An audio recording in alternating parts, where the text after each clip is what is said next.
Not getting sound, Flint.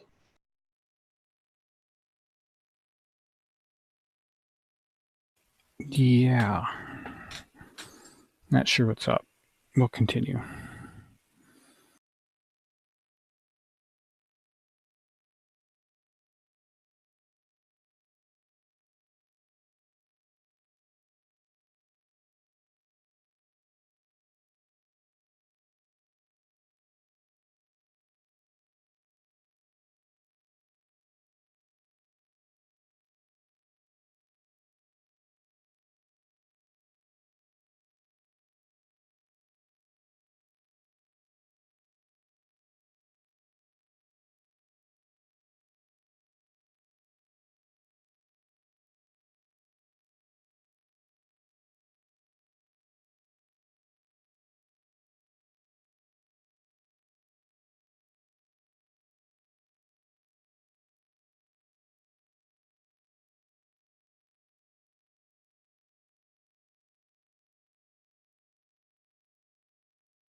Welcome everyone to the 289th Knowledge Seekers Workshop for Thursday, August 15th, 2019. This is a broadcast of the Keshe Foundation Spaceship Institute Education Department, part of the Public Teachings in English. I'm your host, Rick Cremond, as well as with Flint Melhausen today. And I think we're ready to begin. I can hear the Morse code in the background there as Mr. Keshe is landing his spaceship, it sounds like. And I think he's ready to go with today's teaching. Let's switch over our video over to see him there. And away we'll go. Thank you. Good morning, good day to you as usual, wherever and whenever you listen to this series of Knowledge Seekers program.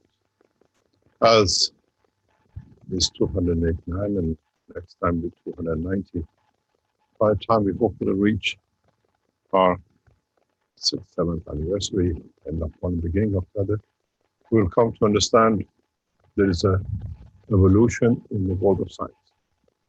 In the coming weeks, in international conferences, we complete the totality of what I call understanding of the work of the plasma. With this, we will show new technologies, as we said before, that will change the course of history and the course of knowledge of mankind. We have reached this pivotal point, and in a way, the technologies which will be released in the next 6 months makes us ready for the final stage of flight into space without fuel. Using the interaction of the fields of the universe, where now we are hoping to interact with the fields of our magnetic system. We complete the knowledge.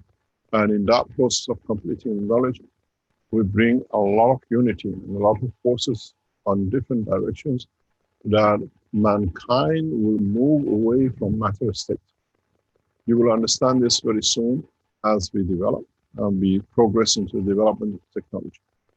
In these, what we call workshops, this is not the workshops for people who attend, it's the workshops for the world leaders and governments to understand what is to come to them.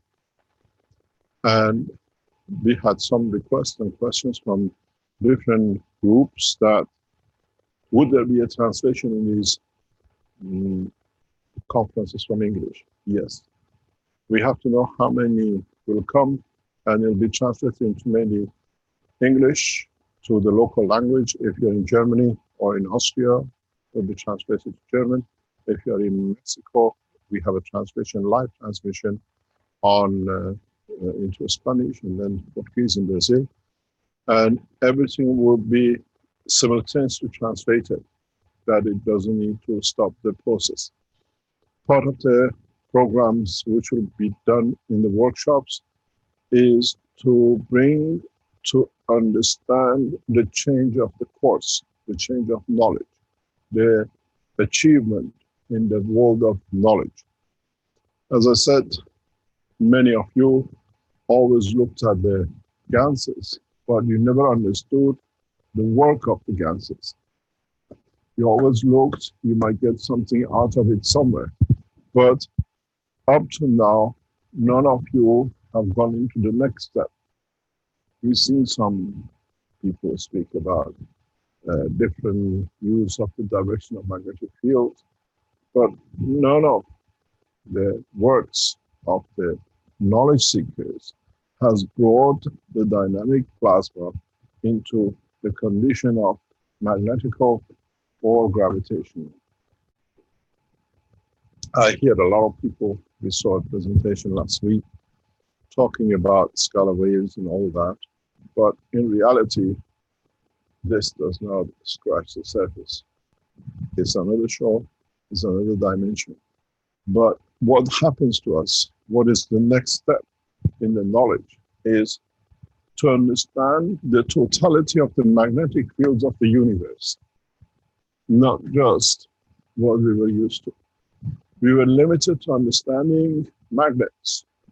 And for centuries, for decades, we played with magnets. Now we have to come to understand that these magnetic fields can only show themselves in respect to the environment they are created and in interaction with universal magnetic field forces. Iron would not be magnetic on this planet if it was not due to combination of the field forces from the center of the universe to the point of the manifestation of the physicality of the man. This is what has been missing in the totality of the knowledge. We always looked at what system we create, what energies we create, what gas fields we do, but now with a new technology going into the dimension of international, what we call universal field forces, these field forces count drastically. This is one of the reasons why many of knowledge seekers up to now, more or less 99.100% of you, have not managed to achieve continuous, maybe some random flights, because you have never considered gravitational magnetic field forces of the environment. In my first presentation, nearly 11 years ago, this is what I showed in a very simple language to the American NASA scientists in Strasbourg, European Space University. This we have not considered. This is what is missing, and this is what, in fact, most of your knowledge seekers have not understood. Why I'm not going, why I'm not taking off, why my system doesn't work.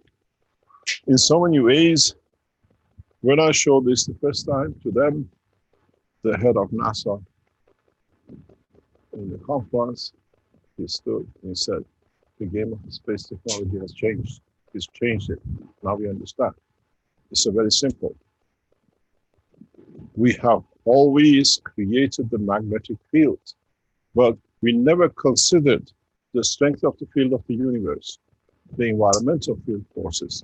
And this is what we talk about from now on, because it's like clapping with one hand. You need two hands to clap. We only considered the plasmatic gravitational magnetic field of the systems we created. We never considered the universal solar planetary magnetic fields, because it is and has been eluding us. We never understood how it is, mainly because we never understood in totality how these gravitational magnetic fields inside the system work. We always looked what comes out. We never looked what comes in. And without it, we cannot do. Without it is non-existence. Even if you look at the height of the man, your height is dictated by gravitational magnetic field of the soul of the physicality and the dimension of the field of the bone structure, which itself is another dimension. Because it's this which allows you what field you absorb, that it can feed both. I was told by a group of what I call teaching in the past few days, do not speak about the soul, because some people don't like it. Do not come on, because it means you haven't learned. If the religious groups or pressure groups think teaching of the soul is opening up the man to reality, you have to go back to Vatican and other places and put your books right. Nothing to do with the reality of the knowledge, the truth of the knowledge. As we heard very recently, they said, Vatican has said, Christ will never come back. I wanted to decide who decides when the Christ comes back. Now he's not real because the knowledge is real, how and where the soul of the man is. So we have to understand Christ will come back. Has been here and it'll be here forever, and it's not decided by Vatican. And so, because they never understood the reality of the fact that the soul of the man is connected to his dimension through to the fields of the universe. This is what we have to understand And this is what up to now we have ignored. Where does our dream come from? Where do we live through our dreams? In which strength do our soul travels to meet, to work? And it's not to meet other souls, because in the free dimension of its existence, it travels the physical dimension of the universe. Mankind has never been aware of this, because we dream about the park we went to, we dream about going to a restaurant, who we see, but we are not aware of the reality of the existence of our soul, which travels the dimension of the real boundaries of the universe. Our physical dream is connected to the physical boundary. Our soul travels beyond. And this is where the mankind will have a big conflict with himself. And those who sit in the seat of religion will try to use it, to abuse it, to carry on with abuse. And this is what is the job of these teachings, for you to understand in all dimensions, in a matter state, through the work of the heart of the man, we see the physical dimension. But through the work of our soul, which is a freedom of itself, sees another dimension. And what we see, most of this is interconnected with the fields of the universe. To what extent it can fly, to what extent it can extend itself in the dimension of motion. So what is real to us from now on is we have to go to the next step. And this step is very simple. You want to fly? You want to communicate? You want to travel the span of the universe? Consider the fields of the universe. We have to. Because they are very much, as I said in many teachings before, they are the rivers of magnetic fields which can give you zero time travel if you get into the fast flow. You have to understand, going back to the original teachings, that the gravitational magnetic fields of the two planets, like Earth and the Sun, interact. But these fields themselves are forced and played with other fields in the universe.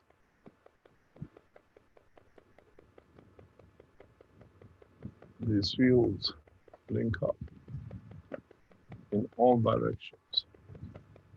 And mankind from now on has to see.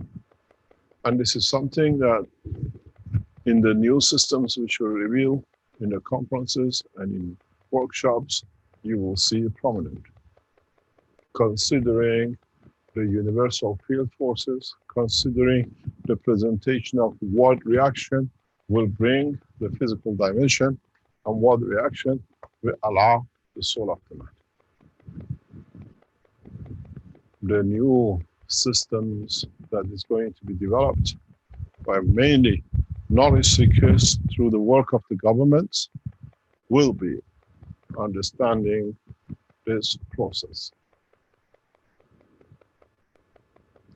We bring you into the meetings, into the conferences, for you to be able to explain to the diplomats, to the scientists from outside the Keshe Foundation, where the game comes in.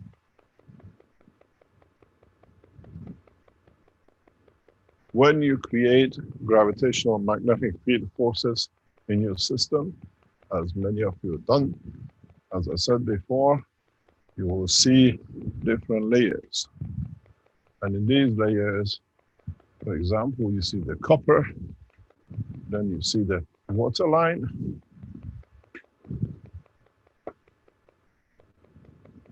then you see the reality of the field forces of the universe. Up to now, you all looked at what this is, but now you have to see how this connects to universal field forces. If you understand this in a simple language, this is the soul of the man in no dimension because there is nothing in it. This field creates the physicality of the system. There is no difference in putting a dynamic system and a man next to each other. Both carry the same attributes. It's just the man who does not understand. So from now on, when we speak about dimension of the travel in the universal dimension, we are talking about what fields are created here. Invisible, but we have to trust, because this is more powerful than this, and this is connected to the universal links. This you cannot replicate in your systems. It's the outcome of what you create as a physical matter condition. This is where the what we call the egg and the sperm got together. This is what creates the control of the universe. This part is your physical part, or what we call the operation of the fields in the matter state. This part is your what we call operation, or what we call the soul of the man in the universal line of connection. This is the part which we start concentrating to understand, because we cannot create it without understanding how physically it was created. And then with this, we tap into universal field and motion, not with dynamic force. Many of you will have a problem with this transition.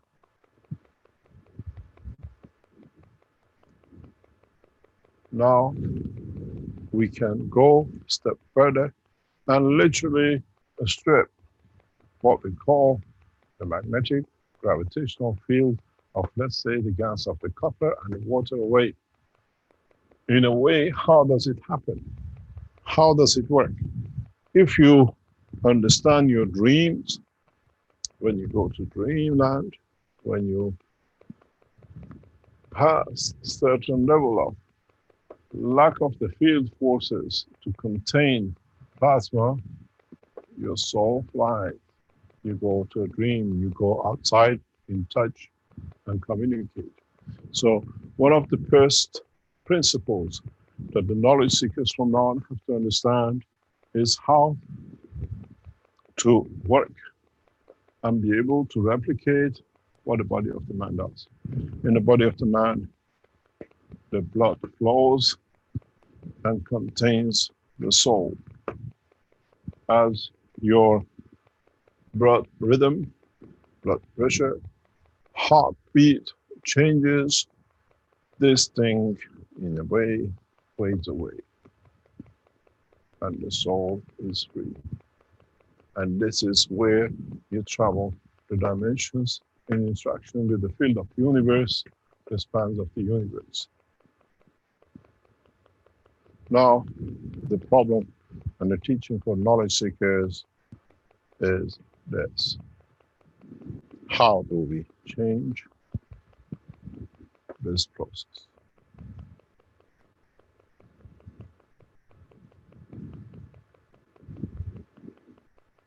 And still, beforehand, we keep the line, direction of motion and interaction. As I said, we have entered into the next phase of the teaching, and now you understand why for past year I was teaching about the solar system. You put a man in front of it, you put a flight system in front of it, you put anything you like to put in front of it. The reality does not change. The reality is interaction of the fields without containment. And this is where the change comes. This is where many of you will fail. And in many ways, those who have betrayed will understand you're engaged and encaged. This is part, what we call the free plasma in the center of your system. We call the spot in the center of your physical body. This is what is called the black hole in the universe. There is no difference. There is no tangibility to it, but in fact, it has the essence of the origin where the field comes. Those who tell me you cannot teach about the soul, it means you haven't even understood the principle of the flight in the universe. You need to travel, not the physical dimension, but you need to travel with the field forces without containment. Free bird of the universe. Now, what would you let's call it?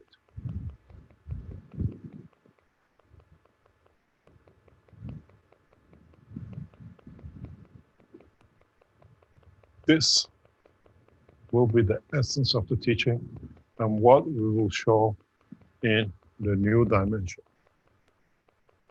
In most of the work, we will show the effect of it. Because that's the only way we can show its manifestation.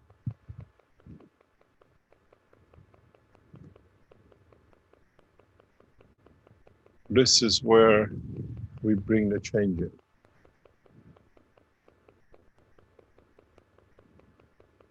Then, as you saw in the Chinese system, you want to collect rain, I give you rain. You want medicine, I give you medicine. You want to see your uncle, I show you your uncle.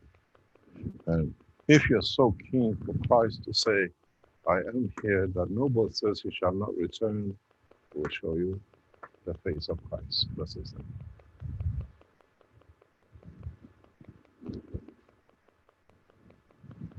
So you can understand conversion of the field of the universe to matter and conversion of the field of the universe to the plasma of the existence. Then the point comes, how can we create this that we can jump from what we had in the dynamic systems with a little bit of things in the middle, that the little bit in the middle becomes without the system.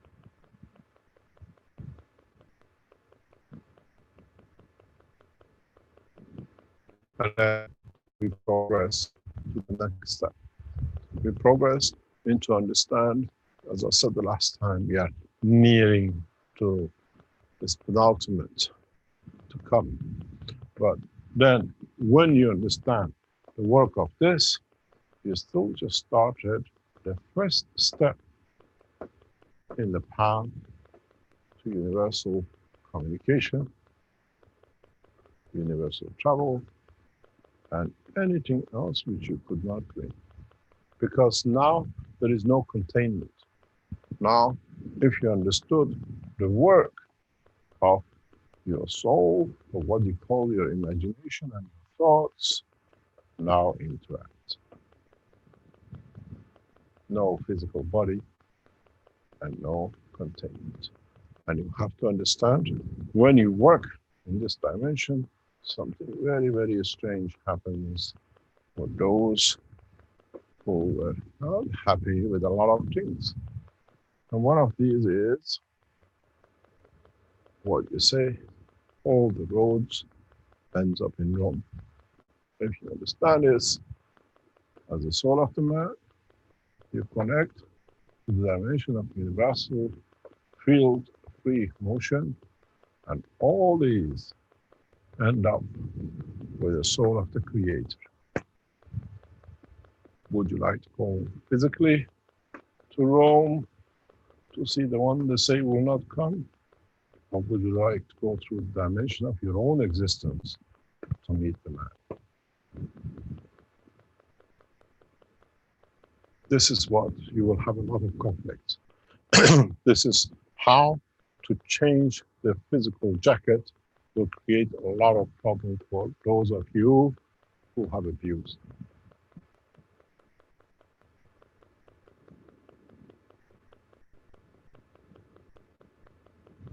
Then it comes to one conclusion at one point.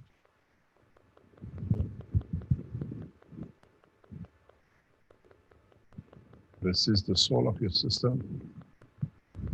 And I just said a few minutes ago, this is your call. How do you, tantalizing with a lot of understanding, will bring this out of the system? That you only deal with him.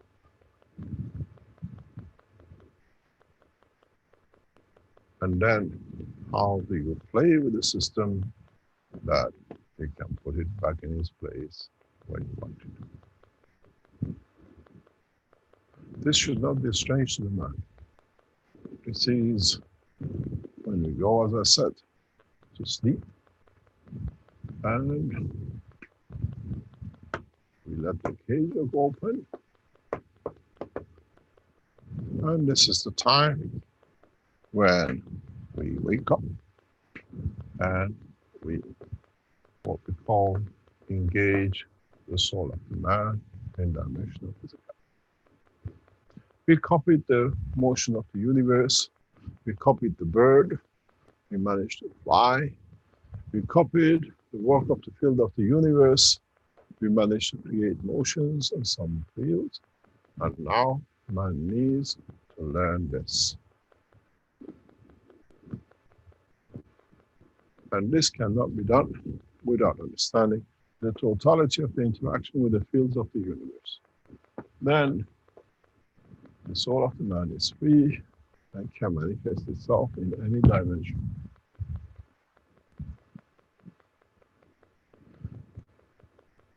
Those of you who have managed to go one step beyond present physical teaching, some of you I have seen in your talks explain it, but you do not understand it. Dr. Aza is very much busy with it, but she cannot understand how. She's one of those who's very much involved in this transition point, but she doesn't see how to get out of it, how to allow the physical dimension to go on. The soul is getting impatient. But you have to understand that the soul of the man has to be in tune and in balance with the work of the universe before this is free. Before you can take even a system that can transport and transmute the energies of the free fields of the universe.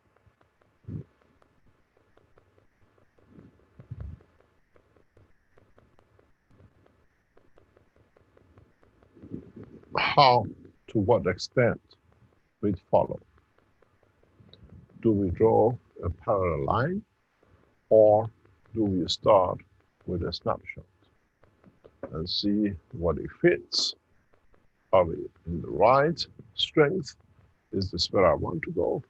And then deciding which way you want this guy to go.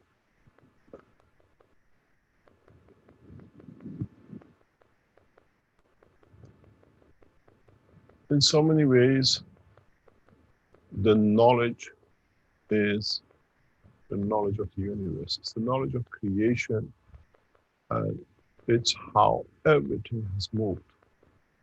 I tried to teach this for past year, for man to understand, not to cover the religious aspects, because religions do not exist. It's the confinement of the thought of the man to conformity of the misguided information. So in reality, where does it fit? How do you transfer, be it your system, be it your spaceship, be it your soul, that they can travel the spans of the universe. How do we get rid of?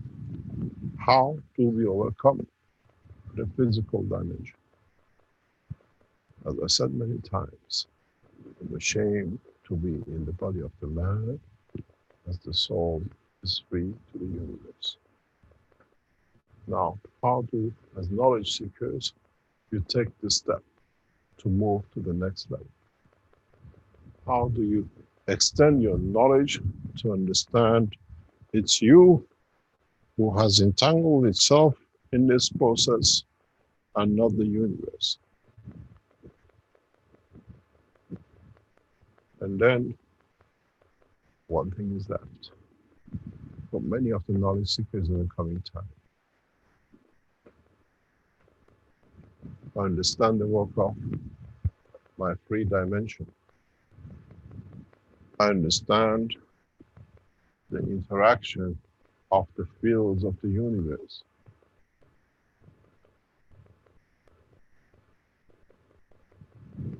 How do I interact?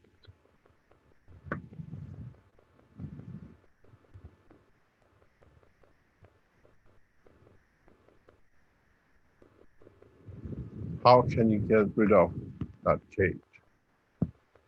Many, many times in the teachings of past years, I have explained that you will not see the reactor. If you manage to expand the fields of your system beyond its bound, then you have made the dimensional connection.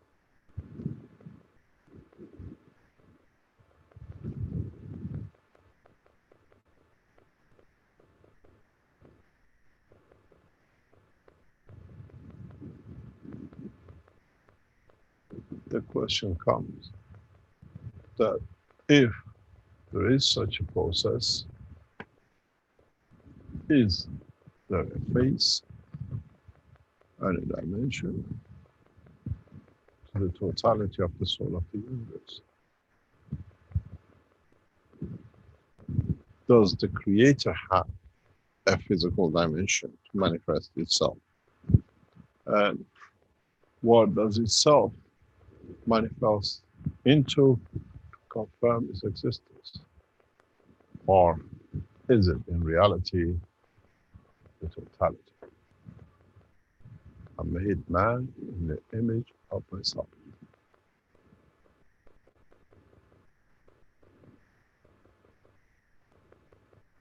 When you look into the internal field forces, works different than the field forces from outside.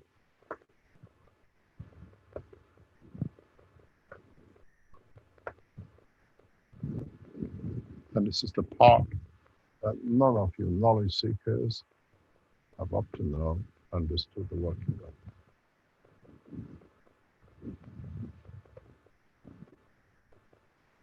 In the matter state, this is the dimension of field flow.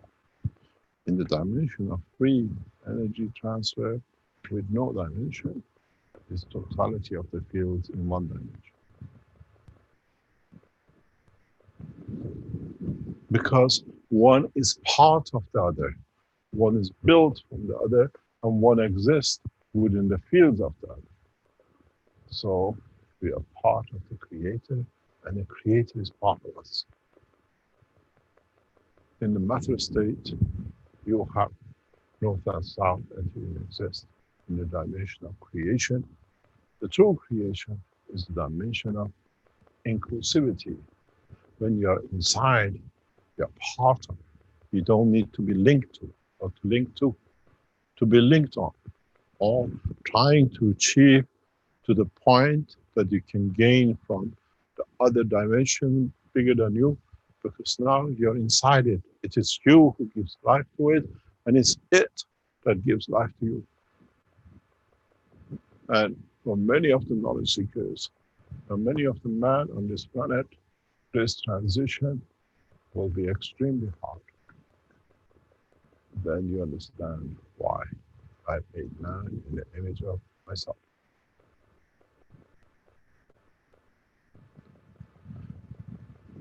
We're getting to the final points of the teaching on the matter state of the human understanding. Once we enter in the dimension of the universal field forces, game is different. Very much different. As the Chinese say, we turn everything inside down and upside down knowledge. And this is where the point is. Where we are not confined by the matter state, but we decide in the interaction of the fields of our life where the matter state appears and how we manifest ourselves. Because now we understand the position, transmutation of the field forces of the universe, and conversion to the matter state at the point of manifestation.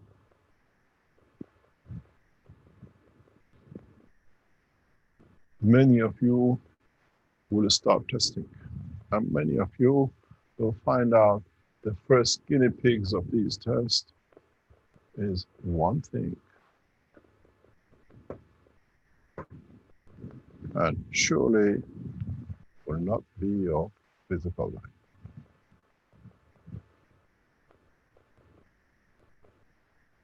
When you manage to free your systems which you built with the ganses or whatever, you'll find out it doesn't matter if I put copper, zinc, anything else, this will not change. So it doesn't matter if you're black, white, yellow, short, you eat McDonald's, you eat Chinese, your soul strength is the same. Is independent of the consumption of the physicality.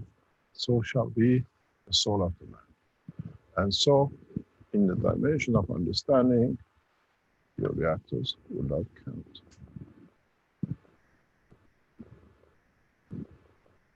Then, those of you who proceed, the next step of understanding, you will understand one thing. What which has not been achieved on this planet.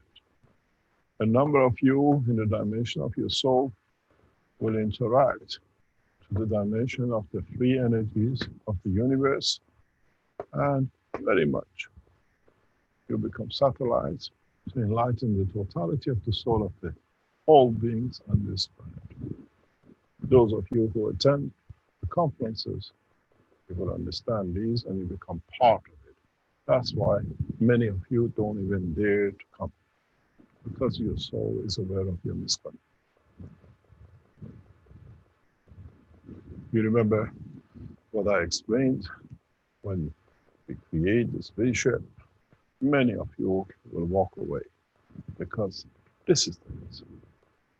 Now you understand.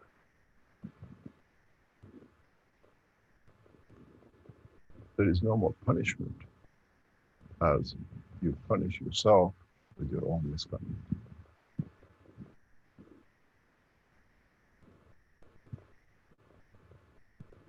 The position to enter, to be able to travel the spans of the universe and universe, is to be in totality understanding the full field forces of universe without containment.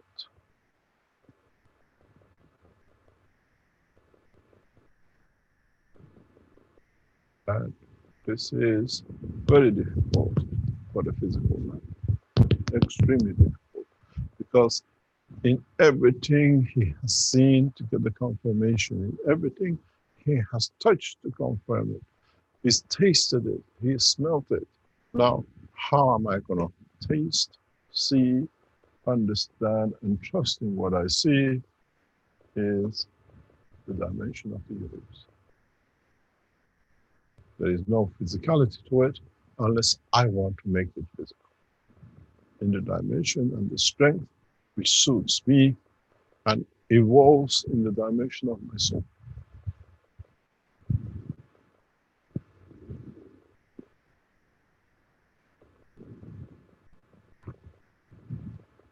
as we say in English, how do we get this cat out of the bag? And once we get this cat out of the bag, how do we get it back in to confirm there is a bag which can hold the cat?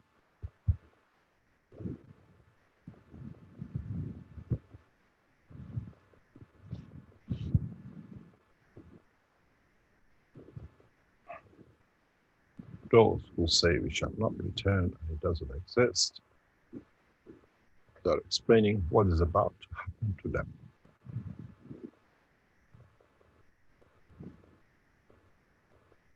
It's the fear they have, but they put it in the name of the others.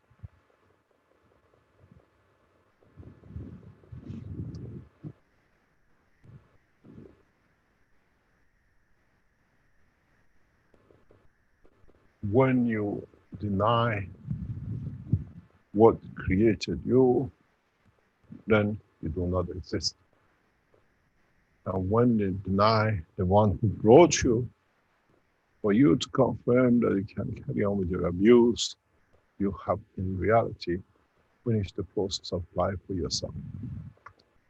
And I think with what has been said, it's time to show one of our cornerstone strengths of our work and keep to our promise, which I made years ago, and they walked into it themselves. We'll return the stones back to Colosseum, that man will not abuse no one.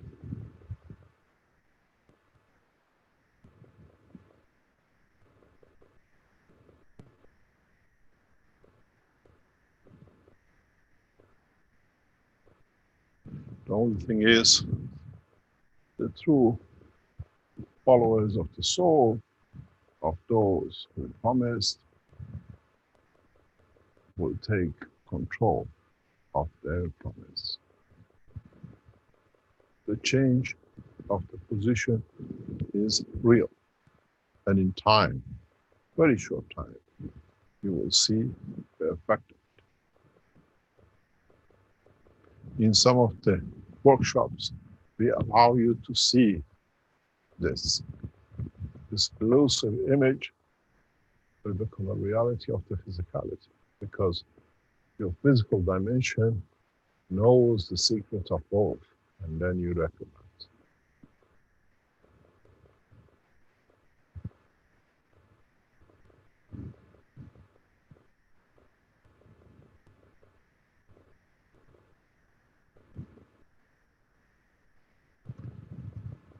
You got to understand the level of the dimensions and the strength of the work of the universe.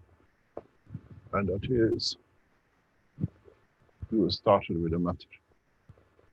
We brought you to energy, we brought you to free fields, and with the free fields, you have the freedom of work of the universe to show yourself at any level you like. This is how you become part of the universal community.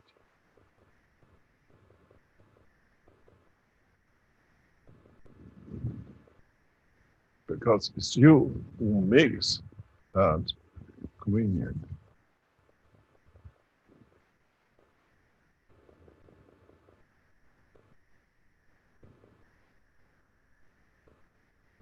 Would you like to be the soul of the fly on the wall to hear what is planned?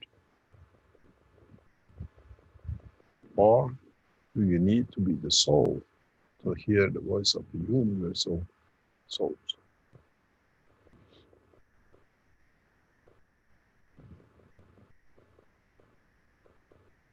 We don't need to sit to hear the whispers of the voice of the man. We sit within the soul of the man before he whispers.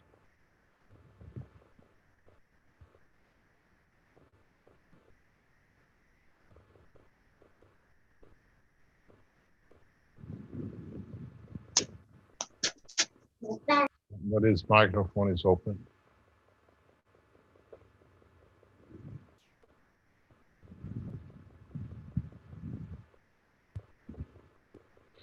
Now you understand, in truth, why we even introduce you to a spaceship and a star formation.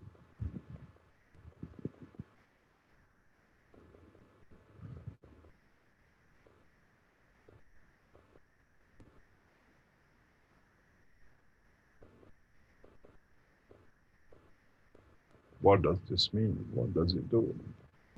If you understood the work of this system, it means by interaction of the fields of these, you can withdraw and extend and free any of these souls in dimension of physicality, non-existence, but in dimension of freedom of the soul.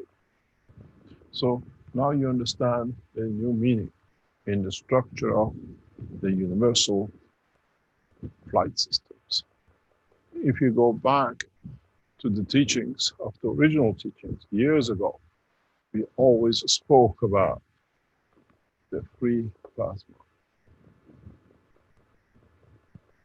Now you understand what that free plasma means. It's the soul of the system with a dimension of physicality which can tune into the fields of the universe. In a way, we get collective dimensions of the physical life of your systems, and then we transfer it. Those of you who've been with Keshe Foundation and you worked in Sasano, worked in Valletta, worked in Trani, now you understand why and how you can move the soul of the system into any dimension.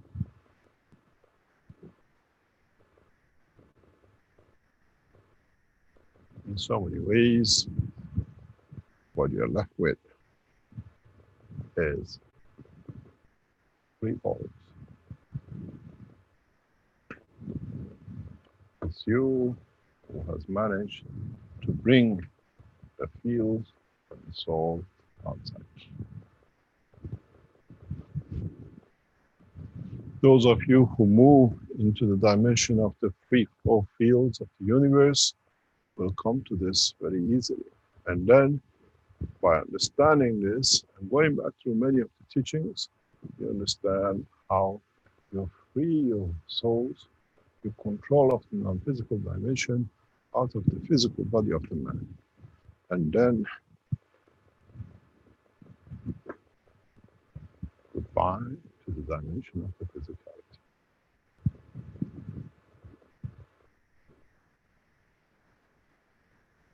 This has been the whole cornerstone of the teachings for the past 10, 20 years.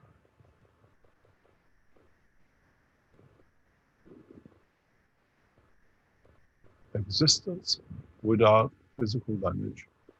And if you go back throughout the teachings, step by step, the pattern of the teaching, nothing has changed. It's just that you could not see. How many ways you want me to show you that I showed you and you did it.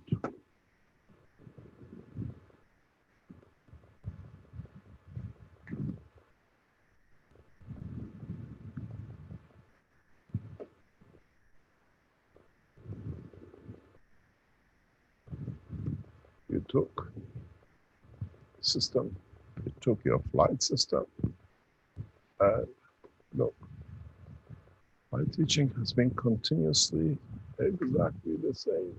Nothing has changed. But if you haven't seen it, you don't understand it. It's the same process. Call it the star formation, call it the dynamic system, call it coil windings, call it whatever you follow the teaching, is exactly the same thing. Trying to show you to free the soul, the energy, the center, free from the tangibility and imprisonment confinement of the physical matter. If you look at it in reality, it happens on the birth of the man. When an egg and a sperm come together, they lead to creation of the soul. If that soul can free itself from the dimension of physicality, at birth, the child is free.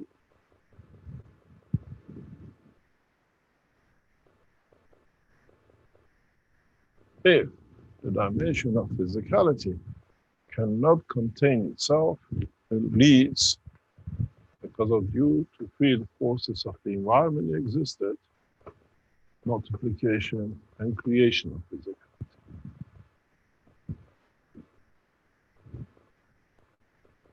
We didn't bring these two together to make another prison, but man, through the dimension of the physical life of this planet, has made himself that prison called the body of life. If you understand this, you are one step closer to understand the creation. If not, you've got a long way coming.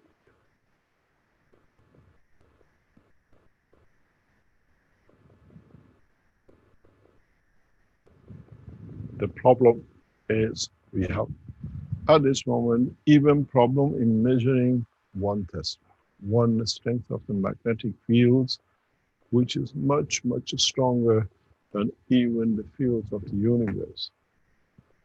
How do we tap into? You got to remember, in the work of the universe, in the matter state, field strength counts.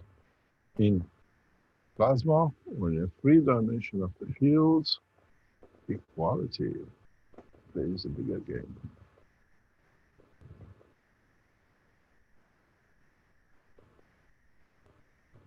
We call it, in the physical dimension of the life of the man, love affair. But man never understood the true love affair in the work of the soul affair. We don't give, we become equal, we become close to.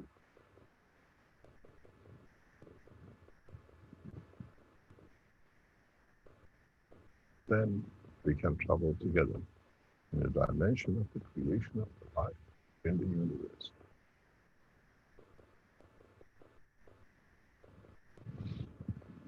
Now you understand where a lot of teaching has been going on for years, for you to step by step to move on the ladder to understand the work of the universe.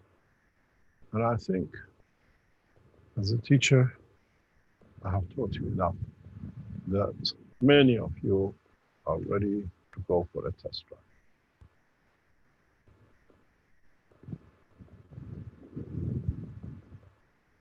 I give you one promise. Those who betrayed me will understand where he stands.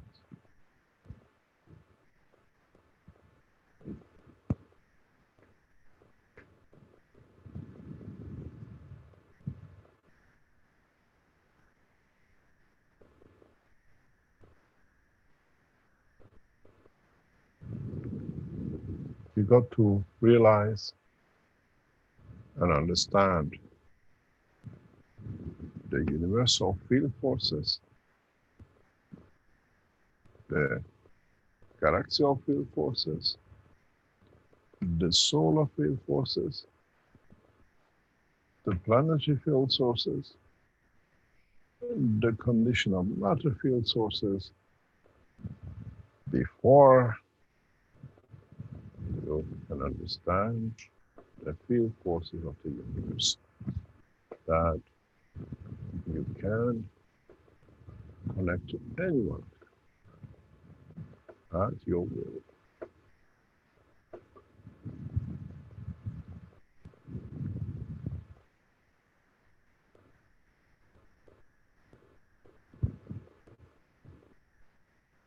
Because now this has no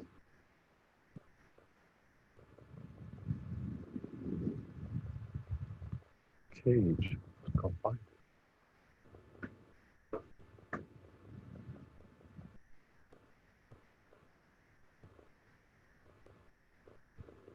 This is the time when you find no attachment and no reason to be connected to this dimension of physical life of this planet.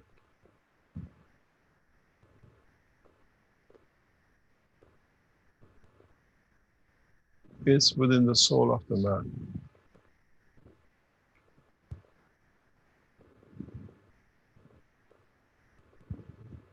That it decides how and which one you want to connect with.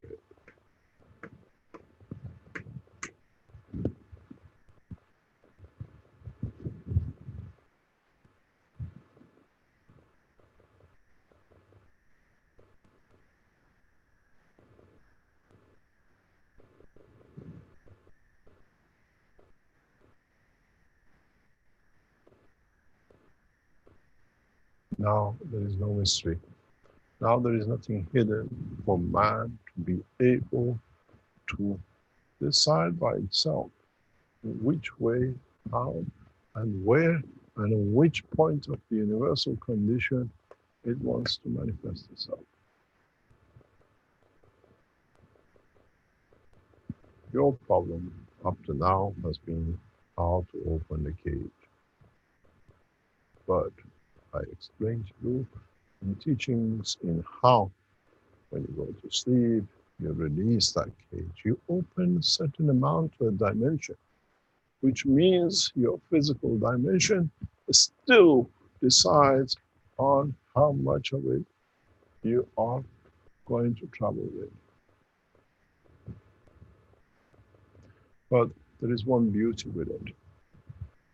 The higher, the further, the lower the field is.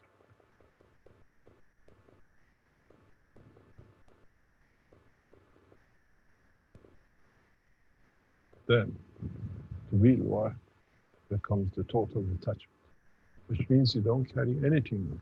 You're naked. So you can fly with the birds of the universe.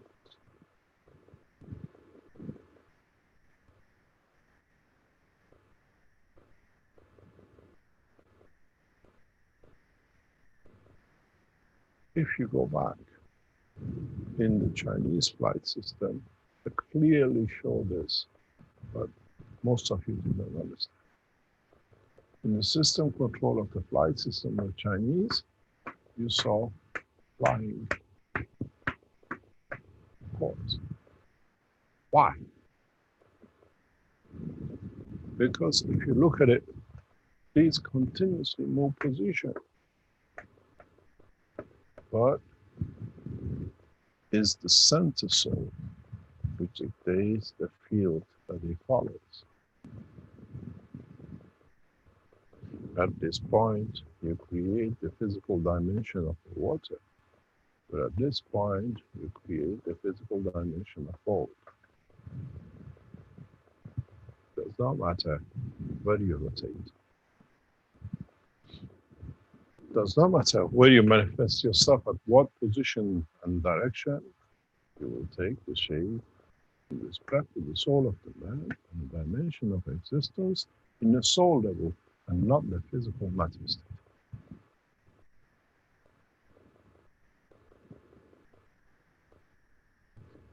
Those of you who made the systems, go back and now understand the system.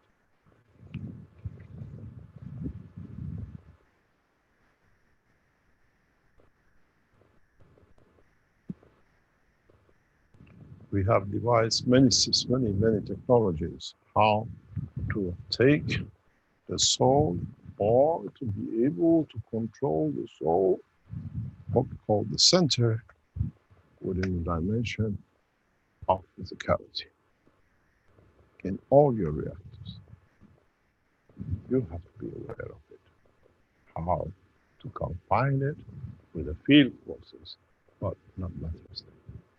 And the only way you will do that is if you understand the field forces of the universe, the environment, and the earth, and the rest. Then you proceed. Then you can succeed. Then we enter a new dimension. Up to now, you walked along with your motives. Now you have to understand what was the purpose. To open the cage to free the soul of the system, the center of the system. Then you're a free bird. And not many men have seen the birds of the universe.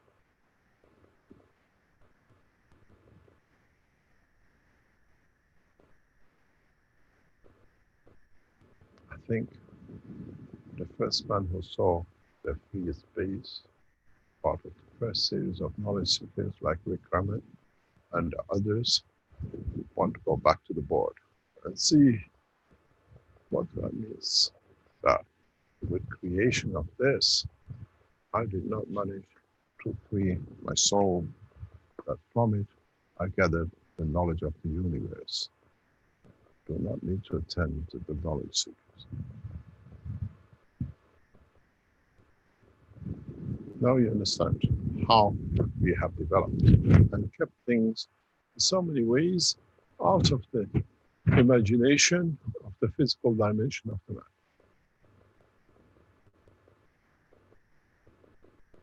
The reality is, where do you stand and what are you looking at? A system which rotates and creates the dimension of the soul with the interaction of different fields, exactly the same as the womb of the mother? Or do I nourish it for 80 years, 50 years, and then let it go to be free?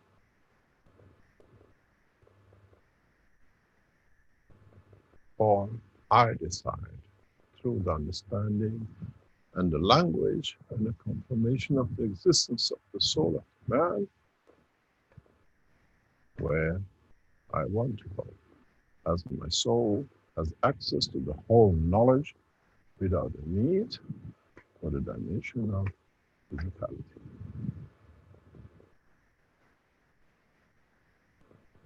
Some people call it enlightenment, and some people call it knowledge from the Creator.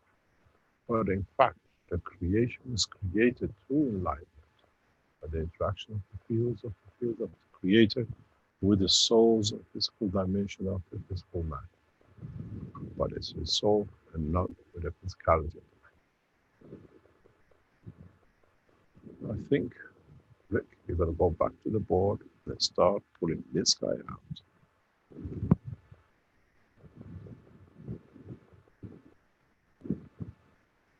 In so many ways, if you understood or you had a chance to go forward, the teaching of last week, I gave you a lot of hints. Do you remember the stone hint?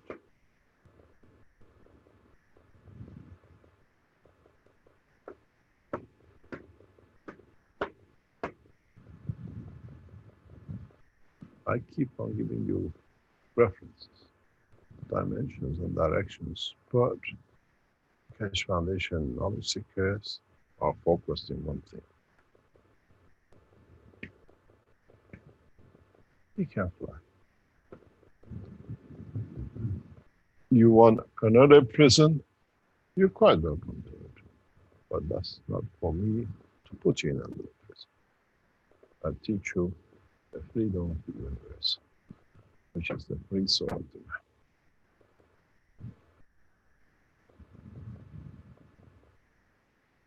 Why do you want to confine yourself from the physical body of the man into the physical dimension of the planet? And then in another prison, you call it UFO, whatever. Why don't you take the trip and join me in traveling the span of the universe?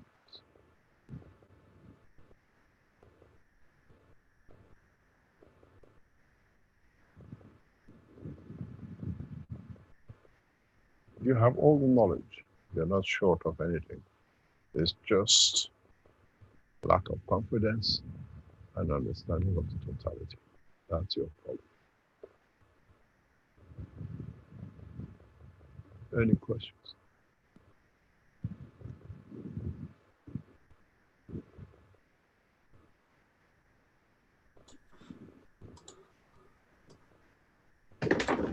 Thank you, Mr. Keshe.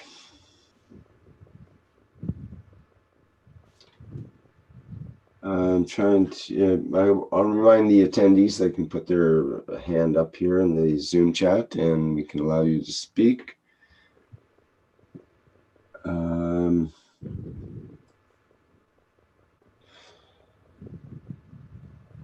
see here, what do we have for questions? I have a question for you, Mr. Vikram. Mm-hmm.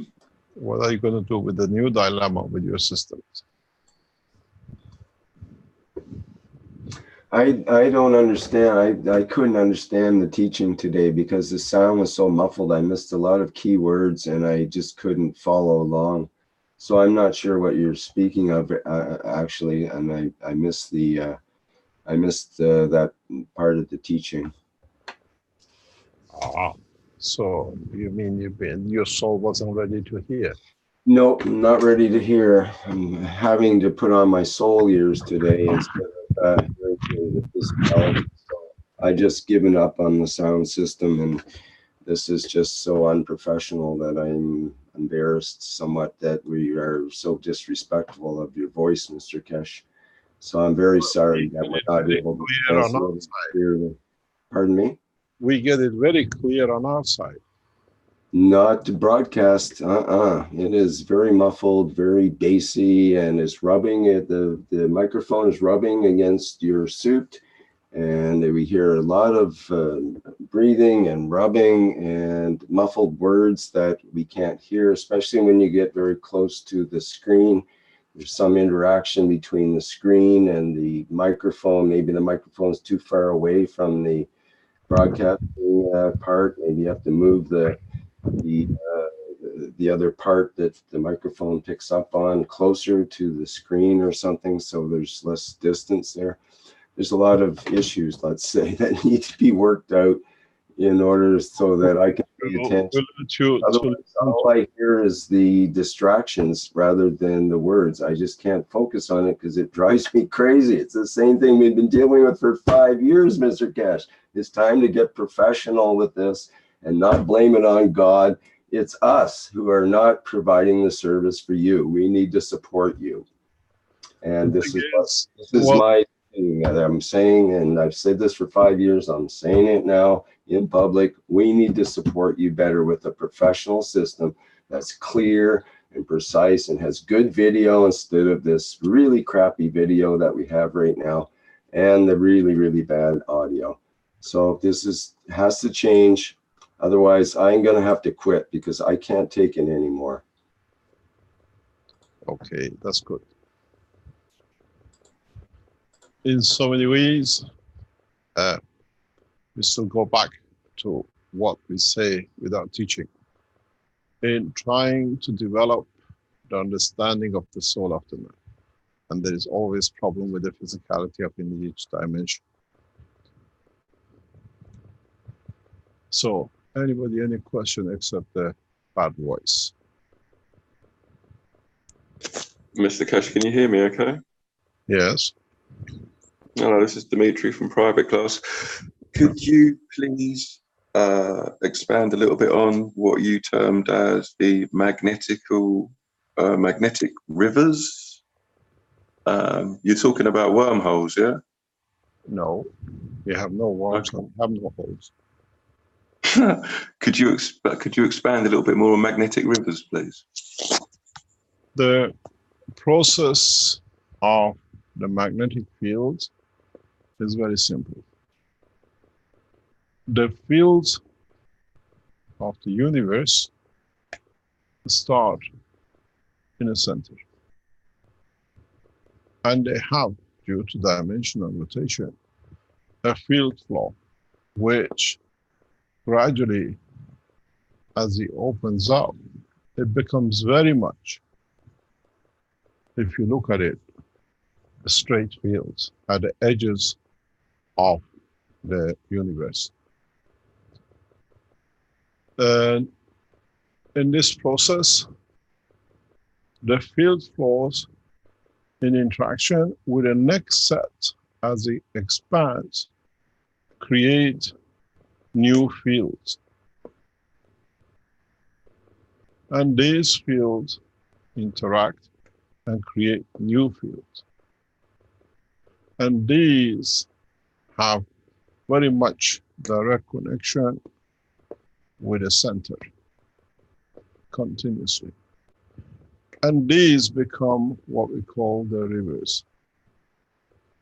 The channels of the fields, which is enforced by other fields for them to exist. And actually, if you look at it in a different picture, is we have the Earth, we have the solar systems, and we have galaxies. Each one of these exerts different field forces in the direction of motion of these. And from different planetary system or different galaxies or different universes, these field forces have different strengths and run parallel to each other. And the beauty of it is, in this process, one lies against the others.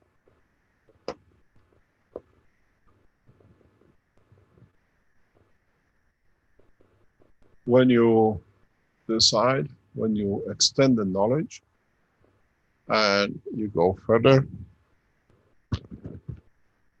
you decide to travel on this one, or this one, or this one, according to the strength, knowing this goes that way and this goes that way. Do I want to travel with a higher speed or lower speed, gravitationally or magnetically?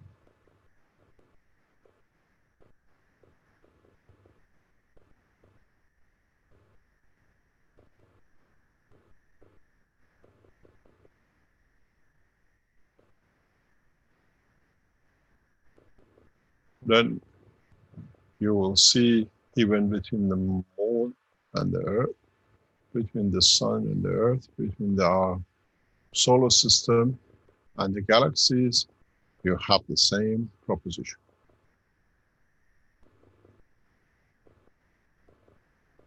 We have to understand in which level they work, which strength we want.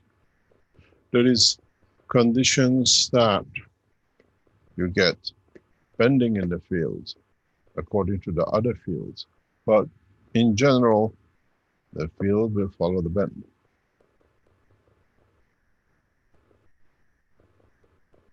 If you cross, you will understand the consequences of it.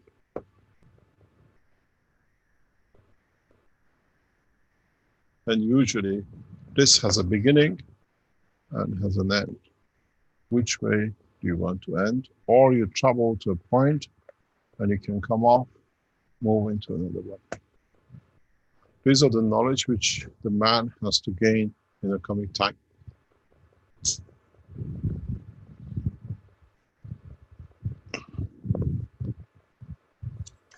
And how does the pulse, how does the universal heartbeat fit into what you've just drawn on that board, please? Very easy. What is a heartbeat?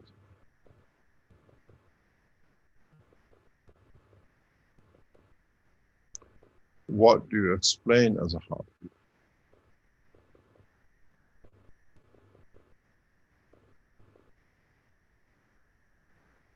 What does a heartbeat create?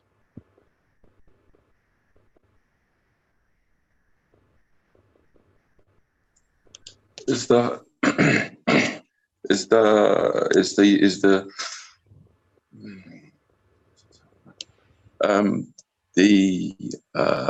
interaction where you've got your three lines, there, and you've got it's dynamic. You've got two going in one direction, one going in the opposite direction.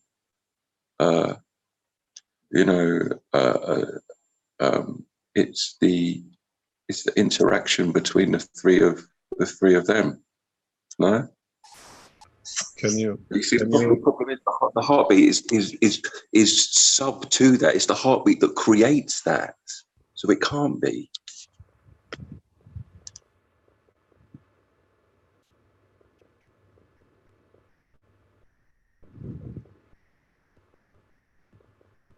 Try to explain.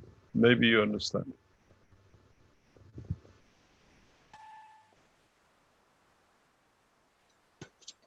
I'm not ready to do that. Sorry. So repeat what you said. Maybe you understand. The heartbeat is a result of the interaction between those three lines, but that then leaves me in a position of, I'm saying those three lines, those fields were there before the heartbeat, but but it doesn't work like that. They come from the heartbeat. They come from the universal heartbeat, our universal sun. Those rays, that's the rays, the beat. The pulse. It's not a beat. It's a pulsation. The expansion, contraction. I can't. Just try to expand on it.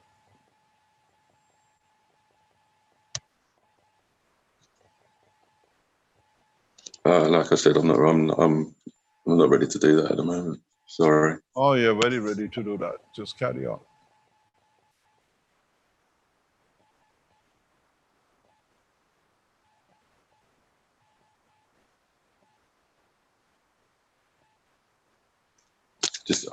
Just give us a second because I'm on my phone and I can't talk and look at the phone at the same time. Okay, no problem. What it is important is each field to be able to move within its own environment. Fields come interact and interconnect with the fields which is next to them. And in that response, fields need to find the space gap, create that space gap that they can travel through. And in so many ways, the balance between the space gaps that they need creates the heartbeat. Separation, attraction and repulsion. What is a heartbeat? How do we explain a heartbeat? How do we extend to understand? Even the Earth has a heartbeat, the Moon has a heartbeat, the galaxy has a heartbeat, the universe has a heartbeat. So what we call a heartbeat in the position of gravitational and magnetical fields in balance with each other. There's no other explanation for it. It's the two extremes. In where one field gives and where the other fields take. Why heartbeat is the essential part of the motion of the magnetic fields in the dimension of the plasma.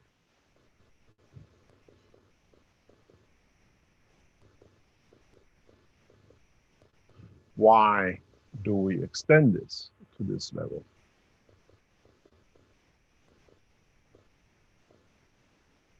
It's something which we need to understand and we need to expand on.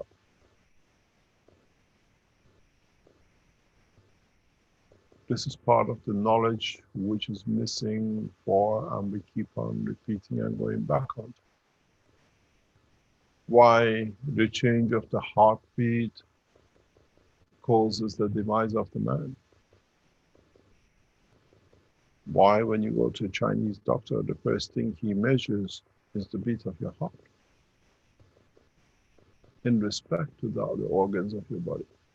Is the Chinese medicine and the Chinese understanding of the what we call yin and yang and Taoism and the rest of it brings a new dimension that us in the Western world and the world of science have not understood?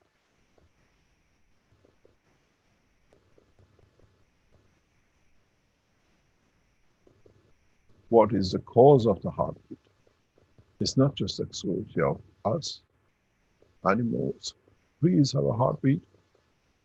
Universe has a heartbeat. We know the heartbeat of the sun and the earth and the solar system. So why have we been so passive about this? What is actually is the cornerstones of the life of the plasma world, a world of dimension of motion without physical dimension.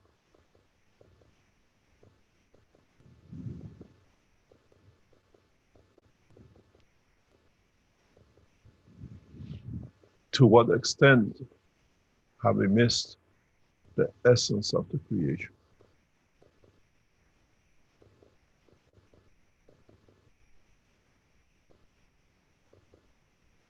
How do we create that elusive heart? That by maintaining it, we can create powers. By maintaining it, we can cross barriers.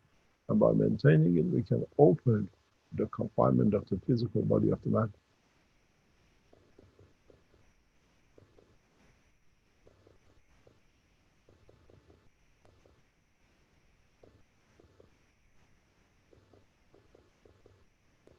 This is the part which none of the knowledge seekers ever looks at.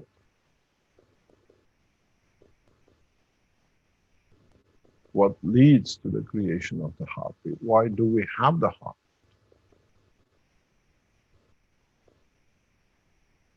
What is the noise and no noise? Is the noise the magnetical part of it and no noise the gravitational part of it? And we never understood.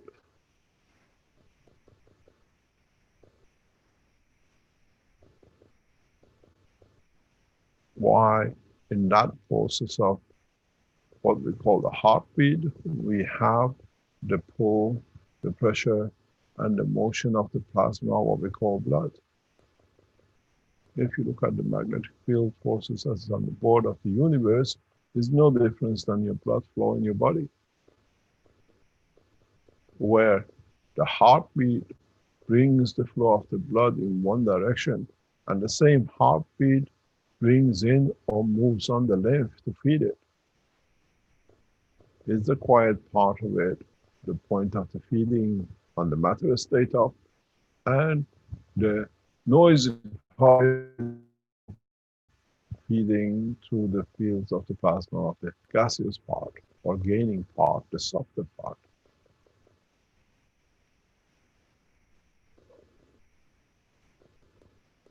This is what we need to understand, and this is what is missing, the heart.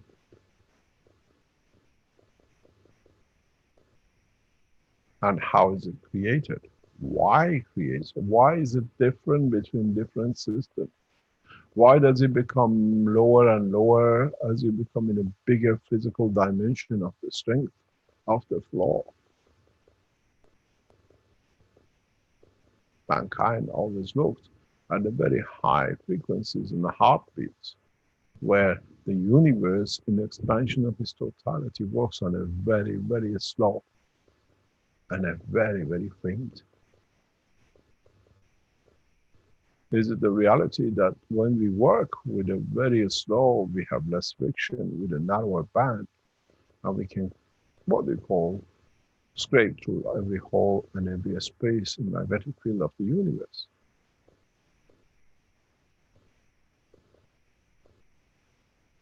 This is the new teaching. This is the way now we have to move on, with Mr. Kramer or without Mr. Kramer. We all have a time of life. But the reality is, how far can we understand this? It should not be the voice of the man which carries the knowledge, but the soul of the man. And in this process, what can we learn? Why? Does our soul have a heartbeat? We don't probably call it a heartbeat, but does it have a beat? We never consider that.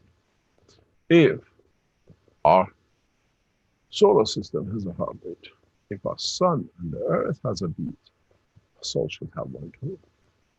And is that interaction, as I've said in other teachings, with the physical heartbeat of the man leads to the creation and conformation of the physical body of the man. When the two interact, they create the mirage of the physicality. We talked about this many times before.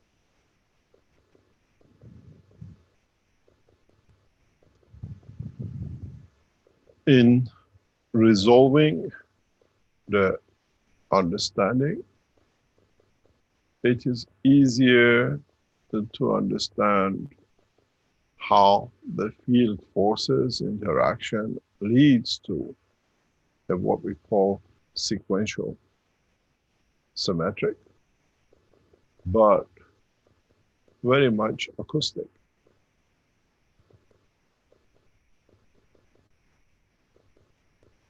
As you know, scientists have proven if we take away the skull of the man, there'll be no noise of the heartbeat as such.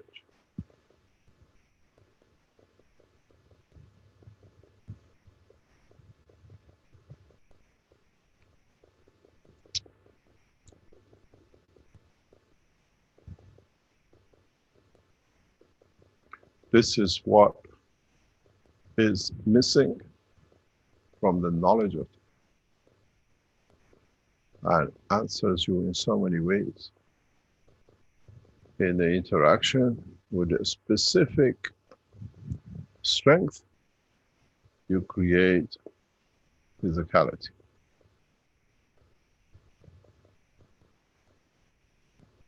In the dimension of no boundary, you connect with the span of the universe.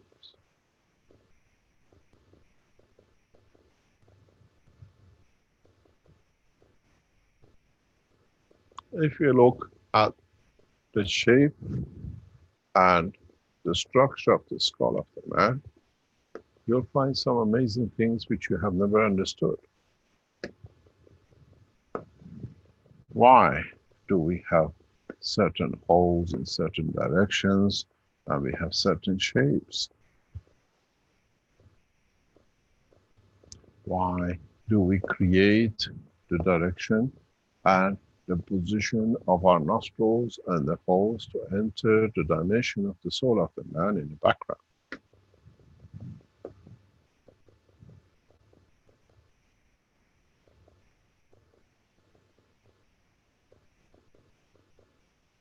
Isn't it our breathing which controls the strength into the lungs?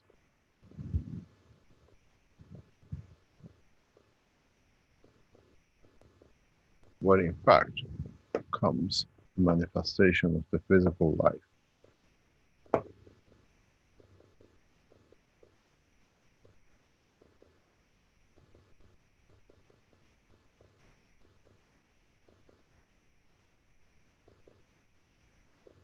The both have in interaction with the physical part of the body of the man, their own heart, their own beat, where what it pulls from magnetical into gravitational, and what it goes from gravitational to magnetical needs the space gap positioning of what we call the heart.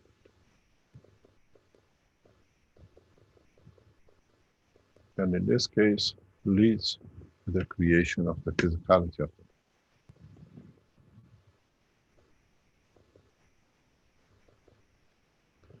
At the moment, we have a technology called face recognition.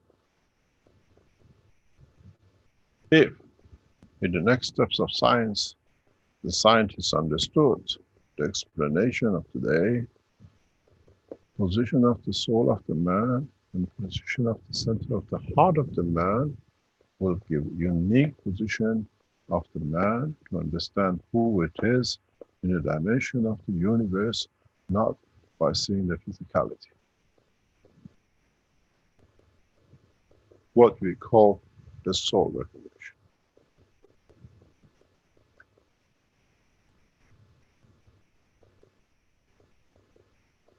This is how you recognize your mother in your dreams. Is the mother. Because you recognize this. This strength to you has a meaning.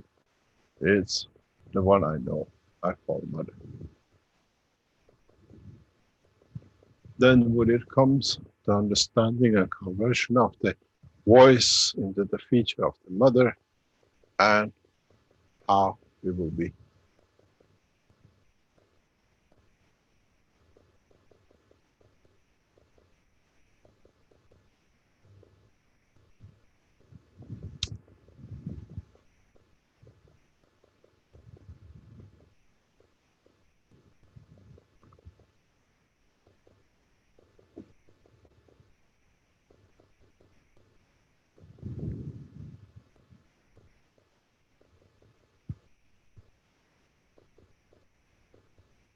It needs, now that we enter in a dimension of no physical state, to understand the interaction of the fields which create that state.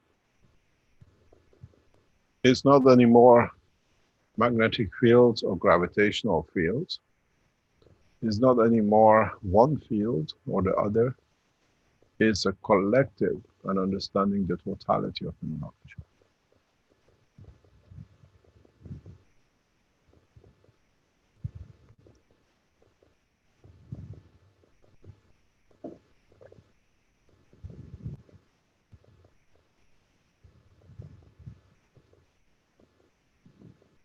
Heartbeat is not exclusivity of the body of the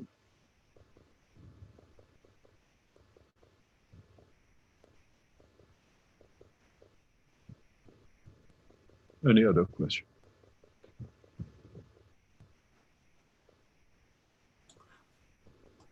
Brett had his hand up here. Brett, do you want to go ahead? Thank you, Rick. Mr. Keshe, can I ask, the amino acids, are they a transition from the field, or do the amino acids actually take a part in the physical part of the field, so they are not radiating inwards, they are part of the outer shell? What do you call amino acid?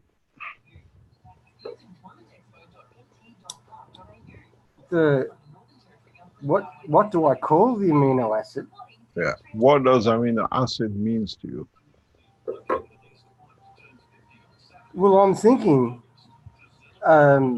because the outer shell of the cell, I'm thinking micro here, which is irrelevant in the process, but I'm thinking that the way this works is because I've been able to create an amino acid in a box, which was like a DNA structure.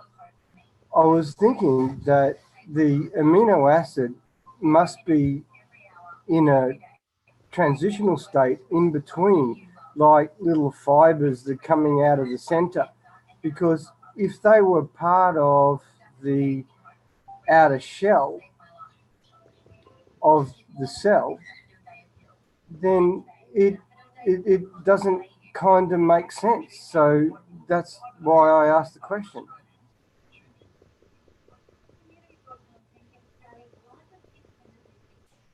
Now, let's define something totally different.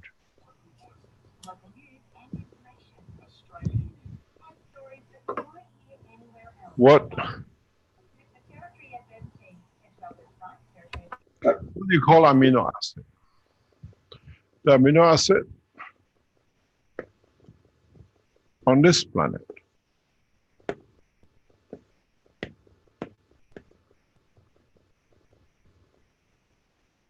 is this. It's a combination of different magnetic fields which can lead to conformation of a dynamic existence which can interact and show reaction to its environment in that state on Earth. I promise you, very, very few places in the universe create this amino acid. In some places, the amino acid could be this. Whatever you want to call this. Elements, some known, some unknown. This is the problem. If you get a stock to amino acid and just look at it at the essence of creation, of life, in the gravitational magnetic field of this planet, collection of these fields allows construction of the collective cells in a space gap which can lead to physical life, be it horizontal, be it vertical. So when we talk about an amino acid, from now, it's better to do it than then in the future. You don't need to change it, as I've said in many teaching. It's a building block of life, existence, conformation of the dynamic life that can create recognition, repetition, and replication. So, on planet Zeus, most probably this is what it is. But it could have any factors, elements which don't even know on this planet. Does it mean it's a void of life or void of creating a recognized decision making? So amino acid is what we call the dimension of the creation of physicality on this planet, and not necessarily applicable to the rest of the universe. Okay, I wasn't really thinking about this application that you were talking about. I was, in a way, your teachings the other few weeks were that the amino acid doesn't act in this dimension. But, okay, it has to swing both ways. So even if I put Cohen in front of me, every single element has two sides to it. And no, let me, I'm going to go back on something. I'm going to stop you because something is very interesting. Now that we spoke about the field and the knowledge we possess, I create environmental condition in this box, which leads to creation of your amino acid. Yes. In the box next door, I create totally something else. And it leads to a life which has the same feeling, understands the same, and reacts the same. Yeah. Okay. So now you understand? Yep. This is what I said. Blindly. Pardon?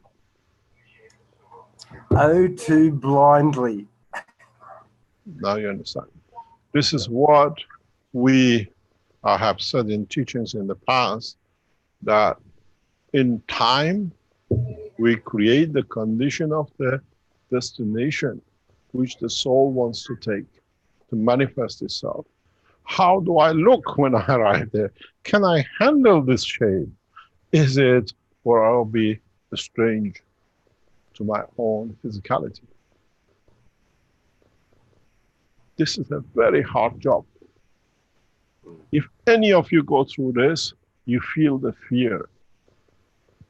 You feel the lack of understanding. Where am I? What is my position? Am I still the same in different field of dimension? It's one of the most horrendous experiences if man doesn't understand it. Somebody's microphone is open. For you, you're used to this. If I even slightly change this, you'll wake up with a fear of what you see. But in a new dimension, even you bring a soul to the earth condition and see the physicality of it, it's a nightmare. This is one of the reasons when we bring people out of coma, we always say to cover their face that they cannot see the physicality, because the soul is there, the energy is there, the mental condition is there, but when they command the physical to move, it doesn't. And this gives them a fear, a second shock, and puts them back in a deeper coma. But when you transfer your soul from another dimension to the physical dimension of the new earth, it's horrendous. I've been through it twice, and accepting the condition of being a messenger. Your body shakes. You feel, you touch, but it's a stranger to touch because the soul needs time to connect with physicality.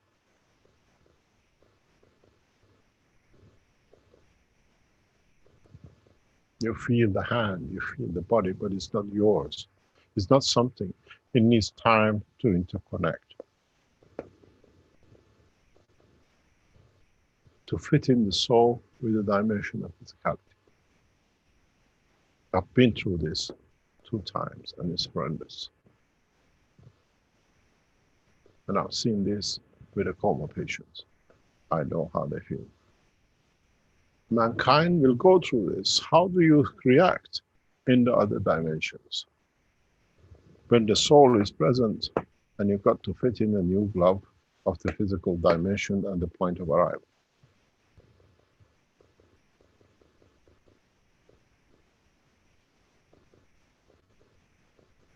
It's very much, you're liquid, you become a gas, and here you're a plasma. But in essence, it's the same structure in the essence of the soul of the man.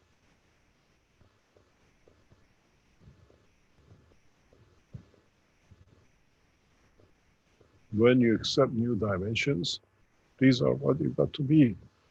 We go now to different zones and different conditions. We get trained when we go to the North Pole, how it's going to be feeling. We get trained when we go to space, how we're going to handle the weightlessness. From now on, new technologies will be developed that how would you feel in the space of planet Zeus? Physical dimension, engaging the soul of the man.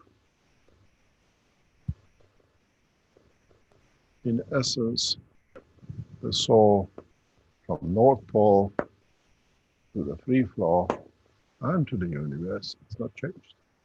It's the containment which has changed. Field forces which has changed. This is what man has to understand. You have no choice. There is no option now that we have opened the path of the universe. In the coming conferences, I'll show you these confinements.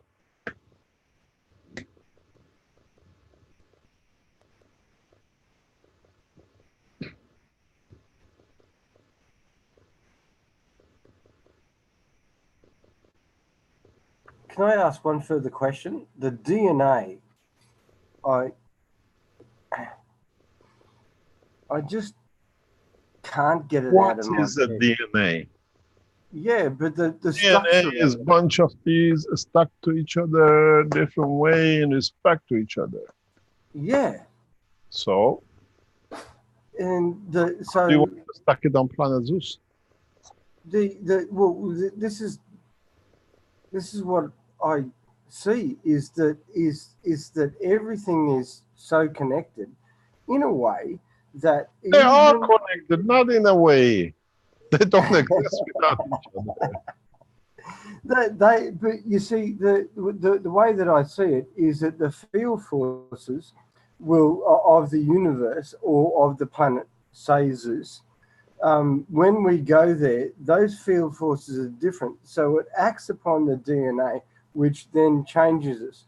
But what happens if we're forced to live on a planet that we have to change our bodies in able to live there because if we were to go there, we would just die if we didn't have that enough.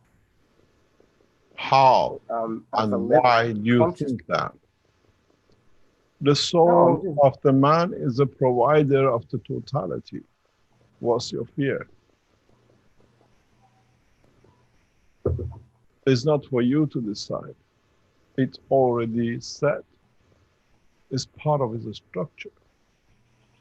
It's like when you go for camping and you sign into what you call an organization. They make sure you have the food, you get your camping done, you have the dinner, the tea is on time, the tent is ready for you to be in it. But that knowledge is within the soul of the man, because the interaction with the fields of his environment dictates the point of manifestation and the structure of manifestation. In some cases, you don't see manifestation.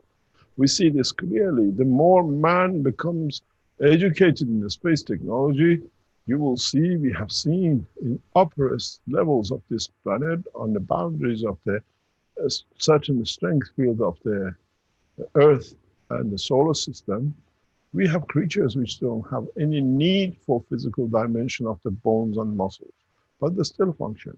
We talked about this many times.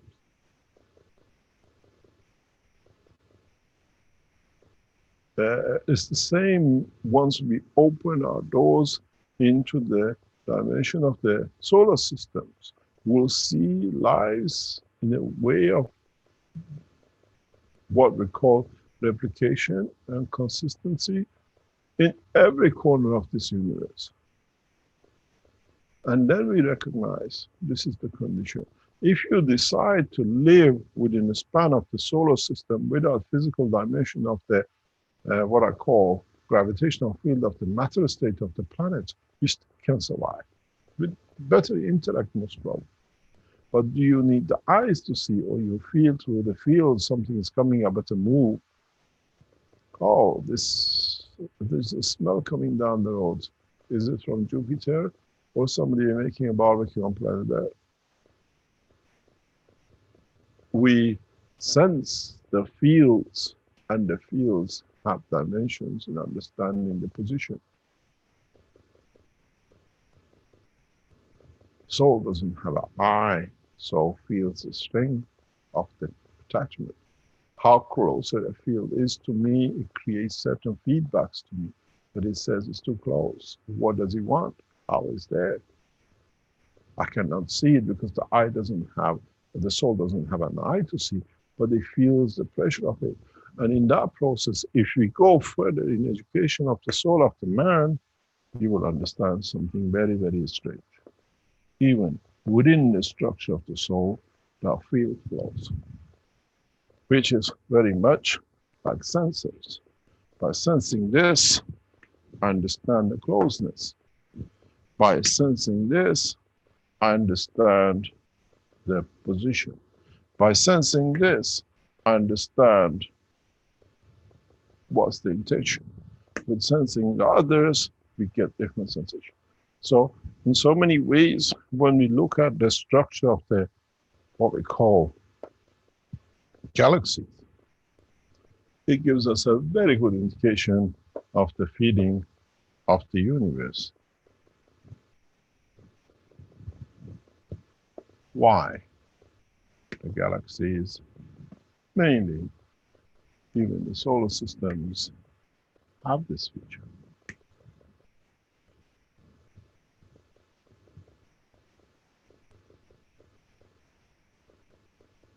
But if you draw it somewhere, they connect.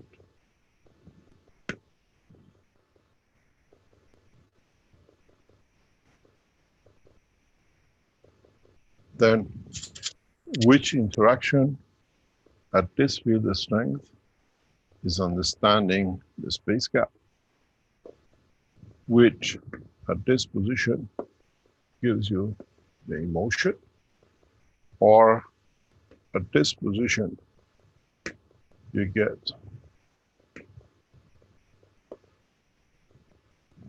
the dimension of the physicality. The soul of the man The solar systems, the galaxies, do not have eyes and nose, but through understanding of the change of the fields in interaction with totality, know their position. This is how your soul works.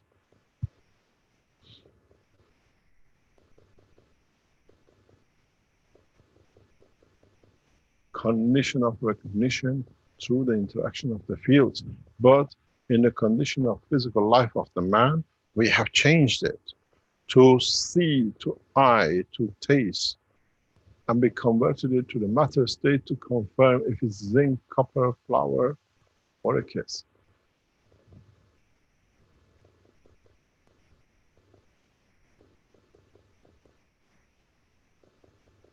This is how your soul is, how it works. Might be shocking to you for the first time to see it, but it's the reality of it. How much do I pressure your arm dictates how much you feel. If it's a touch of love, or is a pinch, or is a hit. The same is with the solar. Does not need the eye to see. By transition of the fields, it feels its environment, intention of the environment.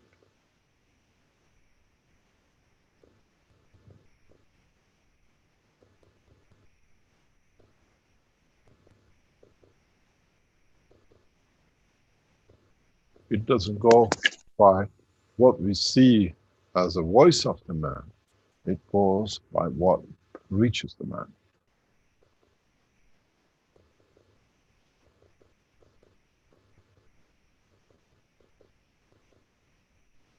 This is what you will come to understand.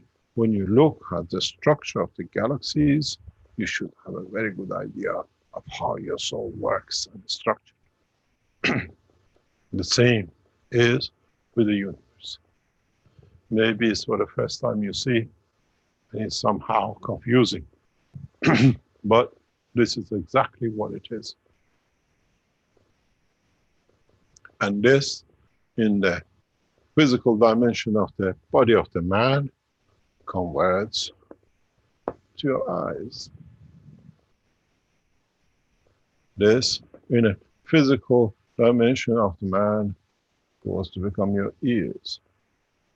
And then you understand the structure of the brain of the man and why you have this dilemma.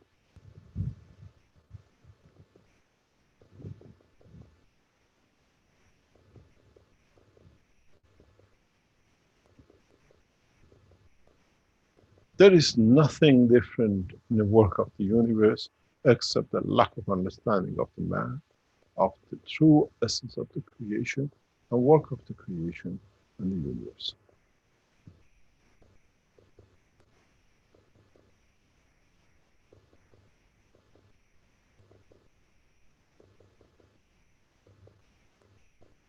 It's very much if I put two senses on your body and insert or exert different field forces.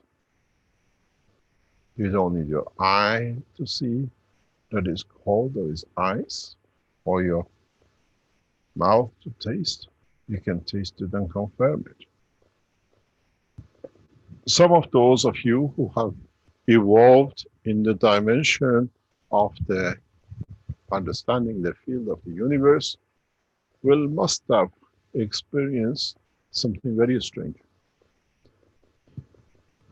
Many of you, by accident or by deliberate action, have touched cancers, or you come in touch with nanomaterial. How many of you stood still to taste it? When I touch a gans, by taste, I can tell what it is. I don't need to see it. It creates a dimension of field in my body that I know what it is, what it gives me, what it takes from me. But you have to see it. You taste CO2 in your mouth. When you touch zinc oxide, you taste different. Don't try it. I know what it does. Even if you touch the waters of CO2, because you've been so passive with the whole thing, you never understand it. Then you understand how the field flows of the universe works. You don't need to see the copper to understand you're touching a zinc or a copper oxide. Man is too physical, and this is one of your pitfalls. Your physicality for the confirmation of existence.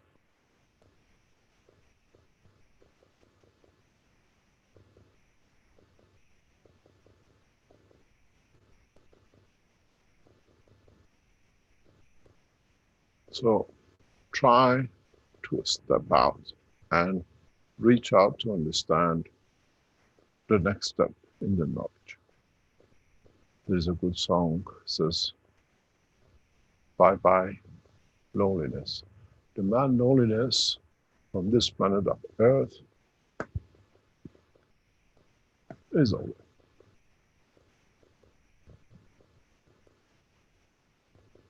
And happy times are to come if you go to and understand the transfer.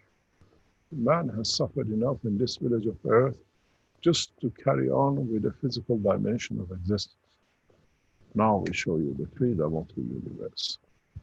No work, no factory, no education, no punishment, because the soul carries the totality of it. But there is a threshold you have to pass.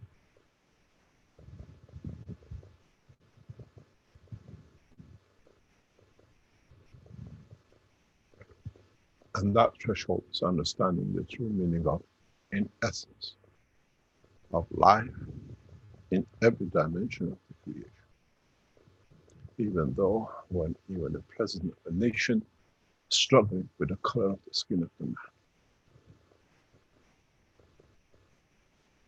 Now you can imagine how long he has to go to become a true man.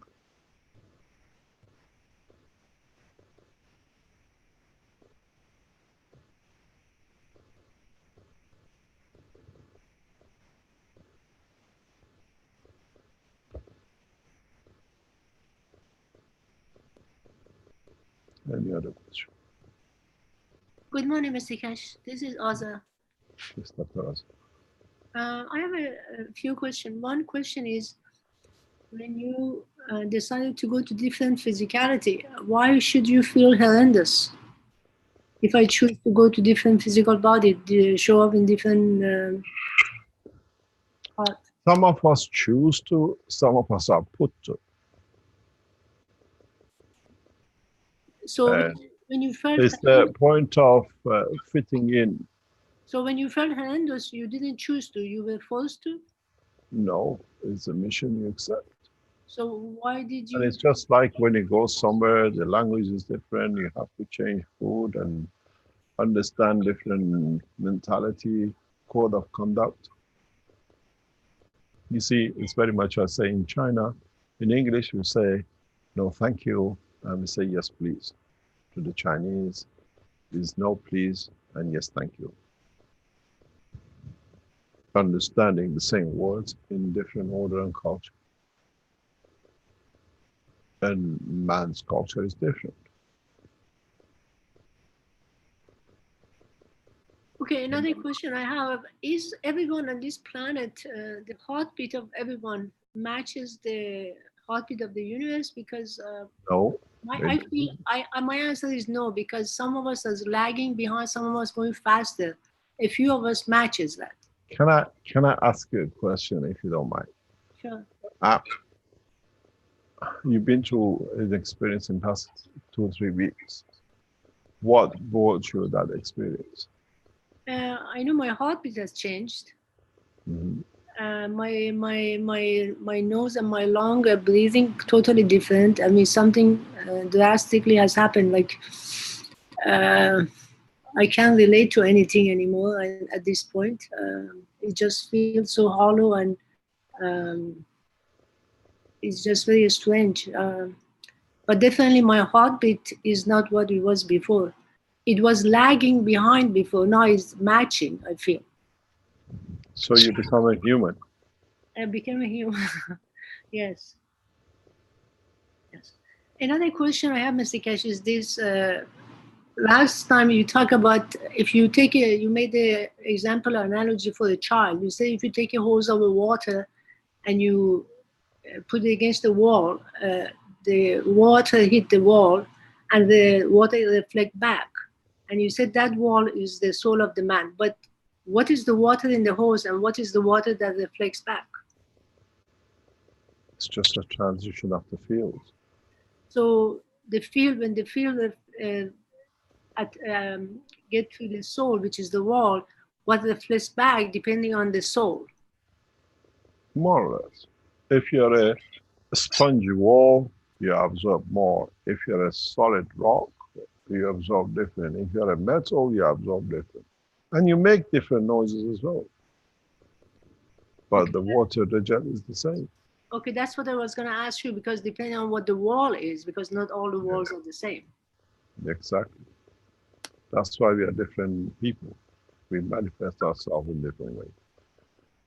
The beauty of the soul of the Creator shines. It's like a rain upon all the saints. It's what do we do with that rain? And how do we reflect it? Do we absorb it? Do we splice some of it? Are we tainted? Do they come back off the wall of our soul in different colors? It's us. This is what I said in the teaching of very recently. Which comes to the teaching of today. These are the field of the universe. In interaction with the soul of the man, they go through a conversion with whatever is within this. That in totality, the two join up.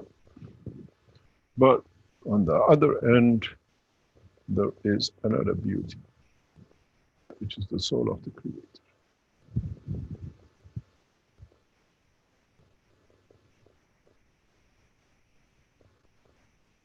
So, our soul, in the conditional atmospheric condition of this planet, decides to manifest itself in the shape of the man. And our soul, in an atmospheric condition of another dimension and a strength, still feeds back the same, but he wants to have 6 arms and be like this. It depends in how strength, in what distance we have taken from the position of the soul of the Creator.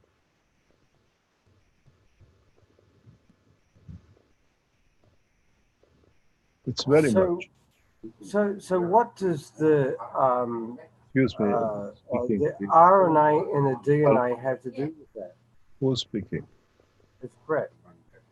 Yes. Can you let me finish, please? Sure. In this process, we have to understand it is us who decides in which point we want to manifest. But overall, if you look at it, as I said in many teachings before, we are all part of the same thing.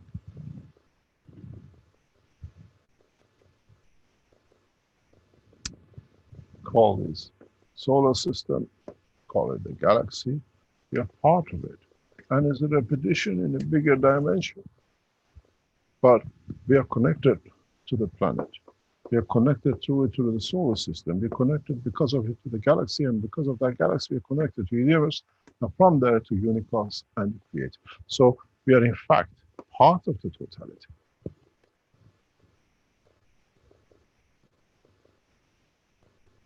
It cannot exist without us, and we cannot exist without it. Different strength.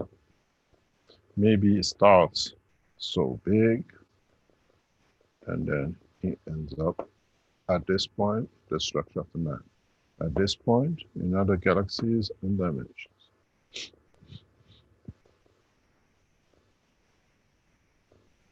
But irrespective of the condition, life exists in every dimension. If you look at when mankind goes further down in the science of the knowledge of the work of the universe, and you go down these arms of the galaxies, and man has not even seen the arms of the universes yet, in time he will learn, is life here works the same as here, but depending on the condition and the field strength. As I said, when the man, earth of the man was here, the pressure from the center is too far, we get dinosaurs. We come closer, even the elephant size, there will be a dilemma for this planet to exist. And as we go through it, we'll go through the same phase. But does it mean because we are not the size of the dinosaur, we don't exist? Or do we evolve in that position?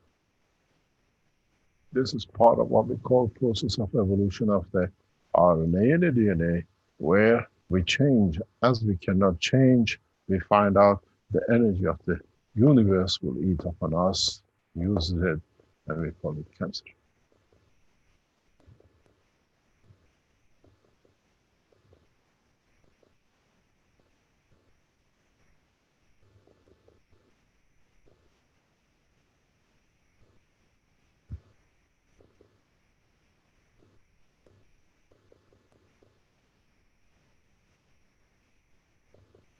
Nothing will change. Nothing has changed from the time of dinosaurs for man, when we were in the outer boundaries of the galaxy. And at the same time, we were in the outer boundaries of our own solar system. So there was more freedom, less pressures, bigger animals. So very most probably here will be size of an atom, but the full essence of it. And then it goes to understanding of the teaching. Even the soul, stone has a soul.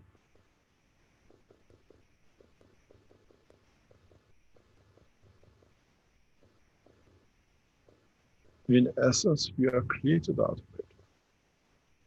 It's how do you squeeze it physically doesn't change. If I put you in a car, or put you in a straight jacket, or I put you in a box and close you, it doesn't matter. It's still the same physicality, but different position and condition of the physical environment.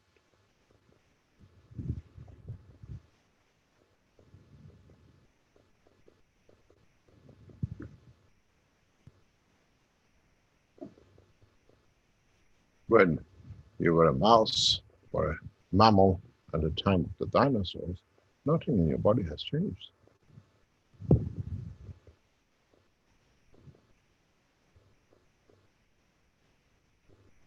And then the question comes, how did the dinosaurs were created billions of years before? We are in a history path of the planet, but this applies to all planetary system and all the life existence.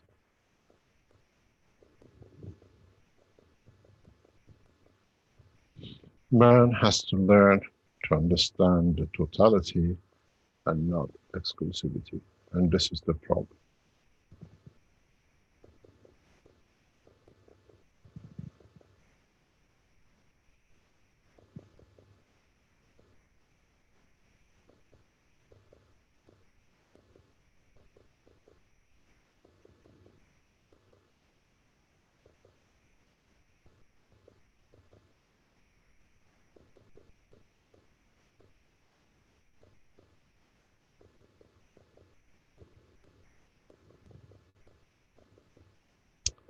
Any other question?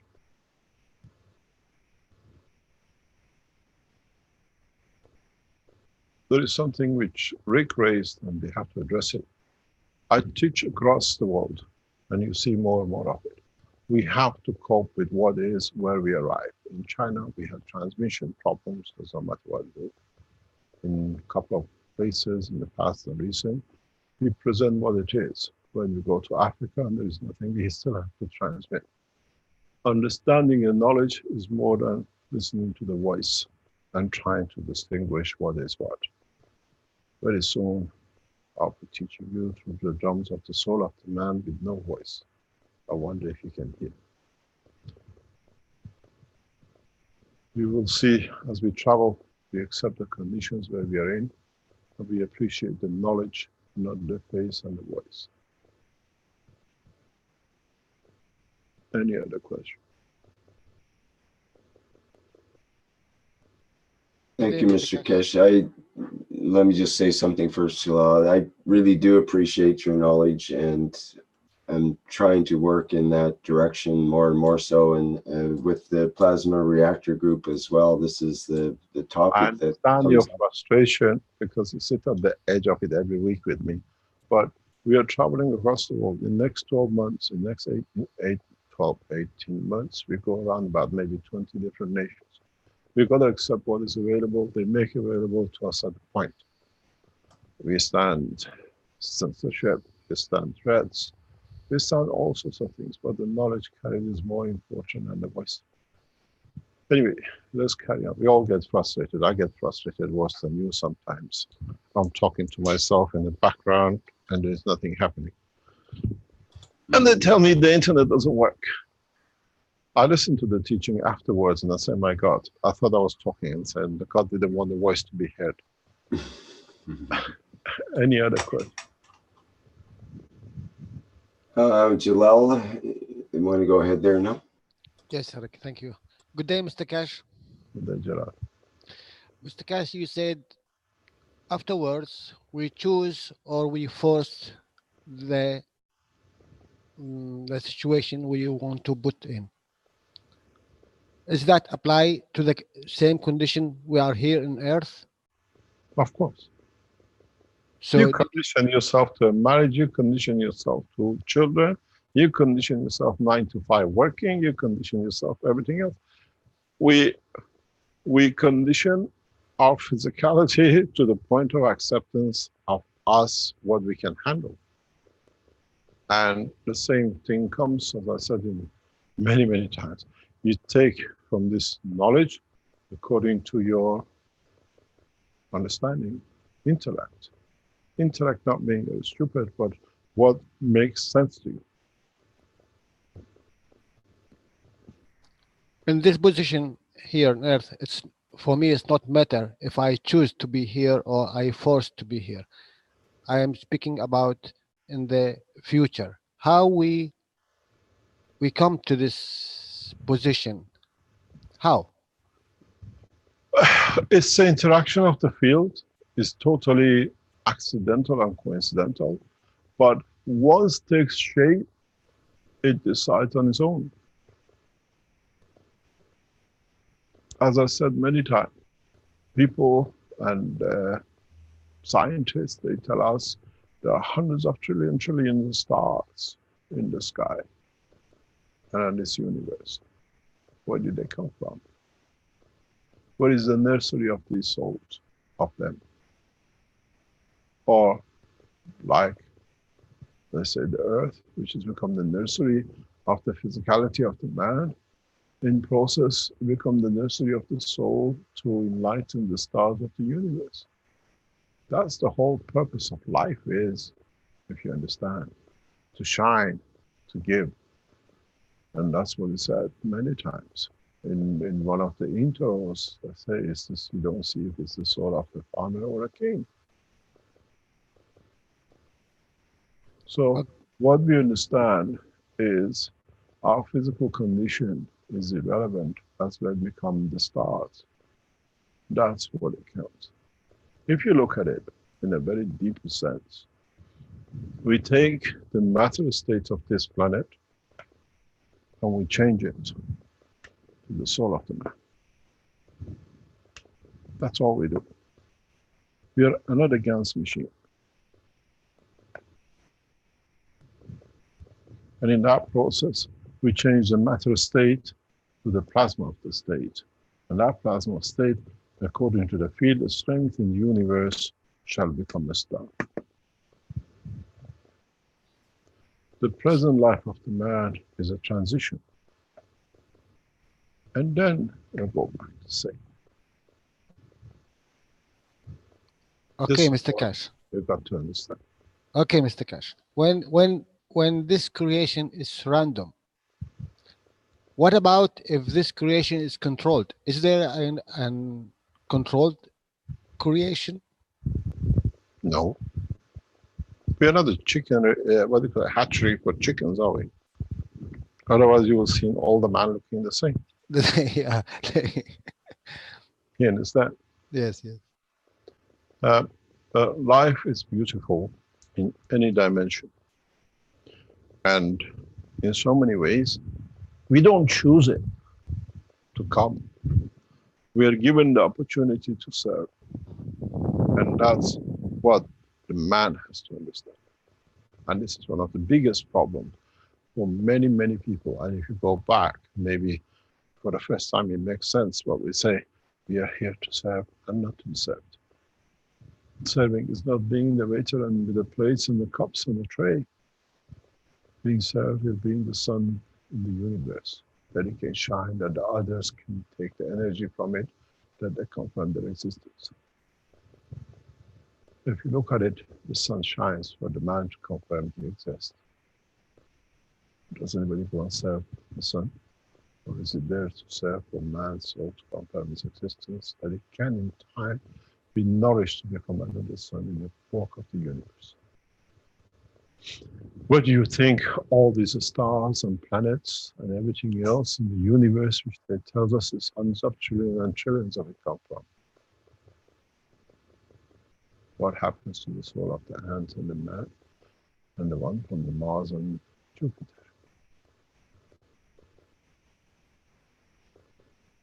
Man has not become wise to the process of the creation. Then you ask yourself, which one of the stars shining in the sky is the soul of my mother or my father? Then you see that. It needs the wisdom of understanding the truth, not being blind with the words and sentences, not physicality of it.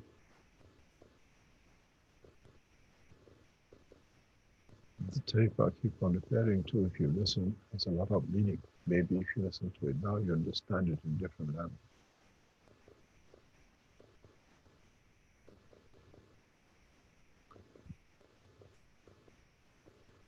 I thank you from the bottom of my heart.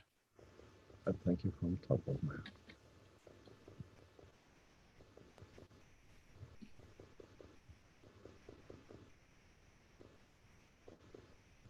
Any other question? Mr. Keshe, it's Dean from the UK. You spoke about the subatomic level last week.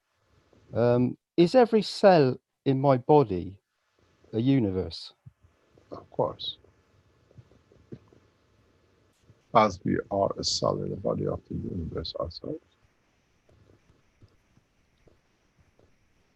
So when the creator says that he made man in the image of himself,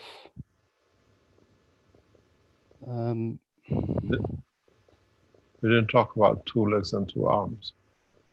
yeah, was he talking about physicality or soul? Feeling, emotional feeling of understanding in the conformation of life.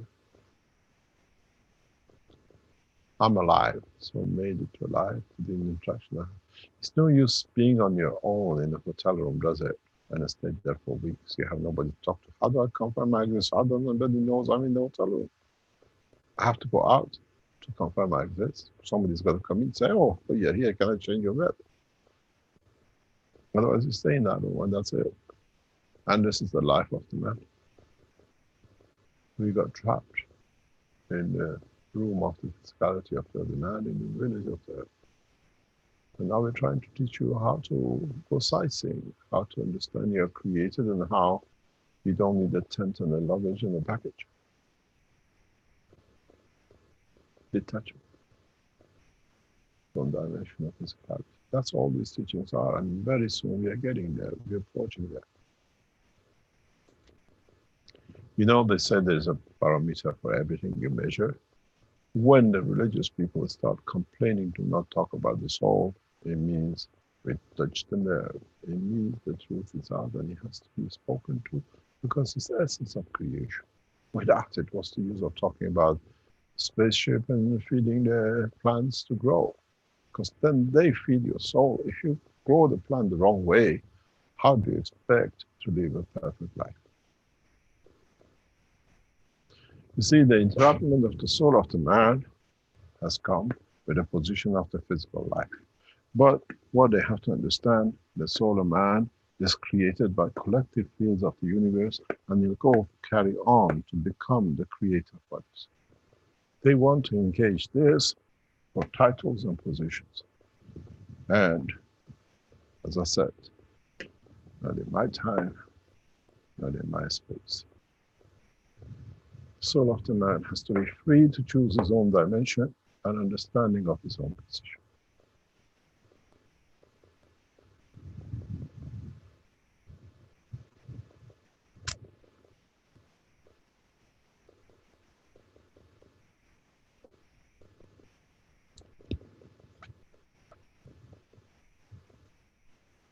Put it this way, when you are created in the womb of the mother, does the mother put conditions, what color, what arms, what fingers, and what toes, and what hair to have? Or leaves it in the dimension of the information which is carried, and the womb can create for you to be manifest the way you are? There is an experiment which I've challenged one of the, what do you call it, leading world scientists to a very specific reality. Now we speak about cloning, that they are the same. Now, there's a very big question.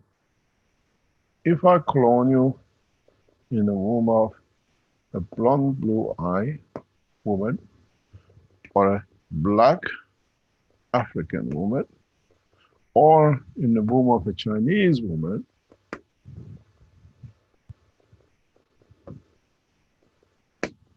the outcome will be the same as you.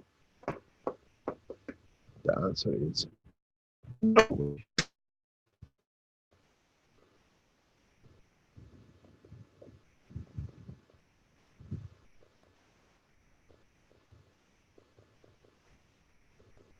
Not in physicality, nor even in the dimension of the emotion and the strength of the soul. What we give to it, which creates that. What we take from it, which dictates our position.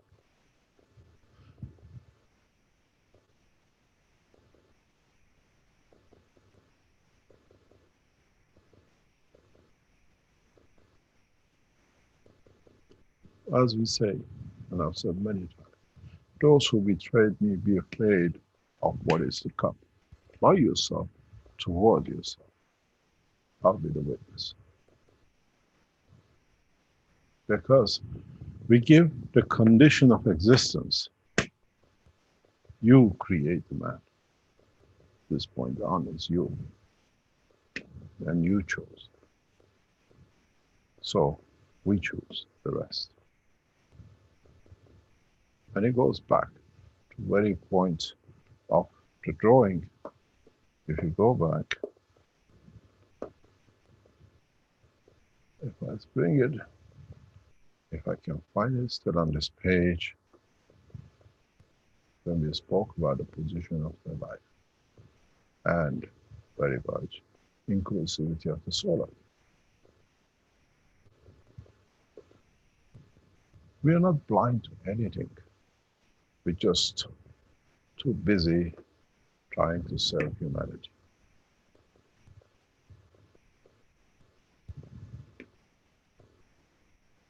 That's exactly if you remember.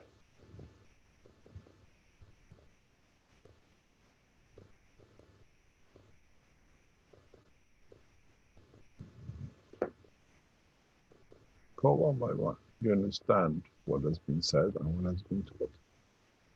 You've got to become wise, not to be fooled by the dimension of physical life.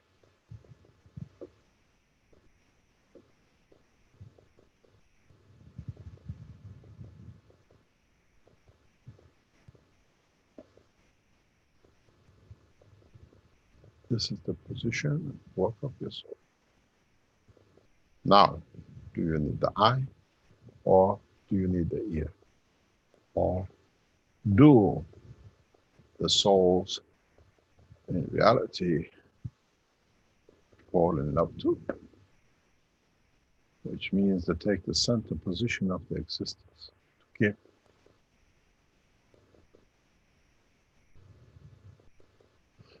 You got to understand something very strange. I explained this before. These, as you give, you create the channels to be given. Otherwise, they all would have been on the same strength.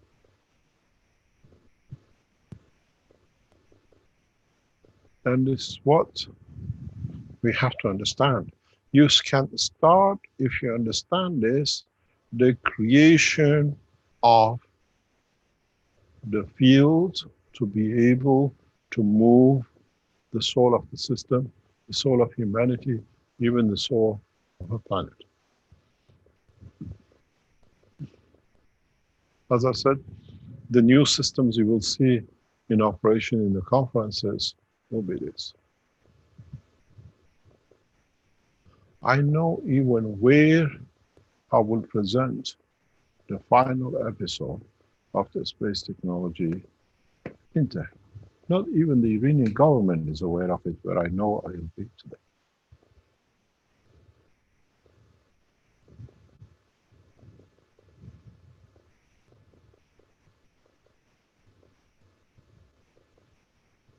So we decide, and the souls will deliver.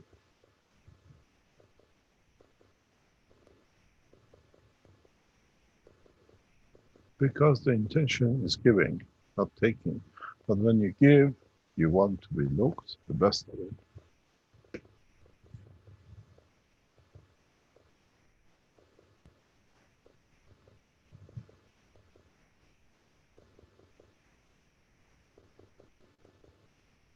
Look at the date we have chosen in April and look on the days around it. We shall manifest. Those who understand the working of Islamic calendar.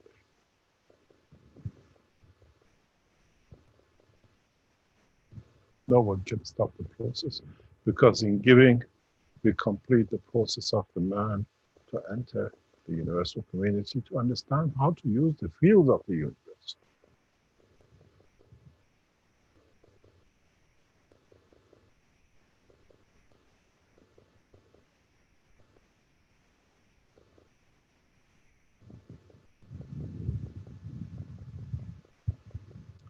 Any other question?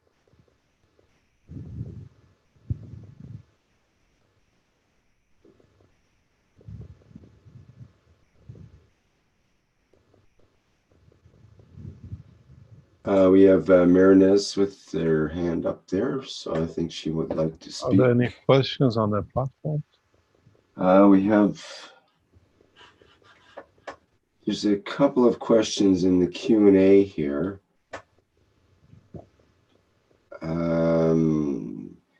Joel Ricard is saying that the Maggrav has a regular beat. It is a quantum physics, and the beat is related to the living of the Maggrav unit in relation to our soul as a human being.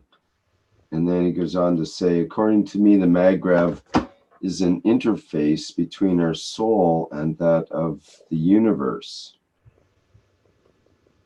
And I'm wondering if you would like to comment on that, whether that would be considered As a forbidden fruit? No, but what in reality is the Maggrav system have set in the universal way. Maggrav systems have a heartbeat, have a beat.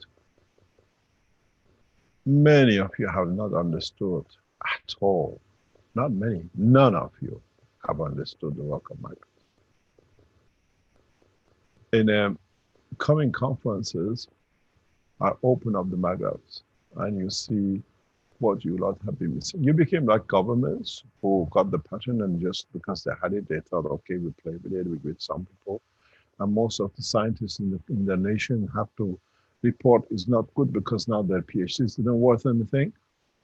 In so many ways, all of you did the same because you never understood the design of the magraph. The magraph systems we gave you is one of the most completed, sophisticated universal systems. And you're looking for a drop of energy.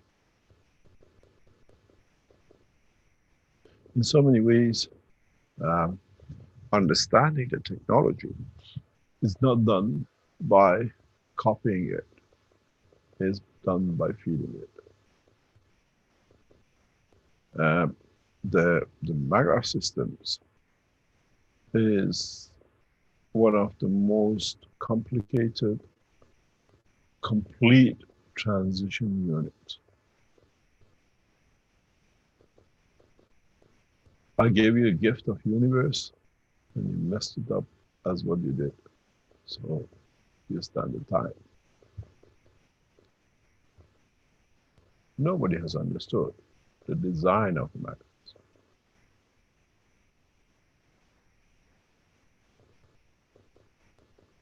I gave you gold and you made it into ashes. But that's your problem. The gold stays gold. It's your lack of understanding of it. I can make the magraph system to fly. I can make the magraph system to supply all the energy this planet needs and beyond from one single magraph unit. But in the process, what would it be? Nothing. Bunch of thieves and bunch of people who claim a lot, showed the way they are, and they'll be shown more. But if you ever find a system which even can lead to the position of the creation of meeting your creator, then you know what I'm doing. Your lack of knowledge and ignorance and what I call thieving habit of the man has brought you to where it is.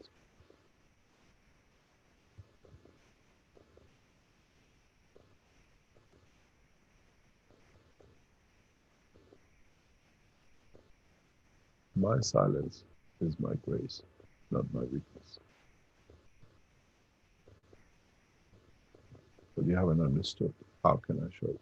People who work around me, they don't. I always say, I don't show you anything if you haven't understood. Because it's no use me showing you because you don't understand what other implications and applications are to it. It's just become monkey see, monkey does. Now we have 7 billion monkeys.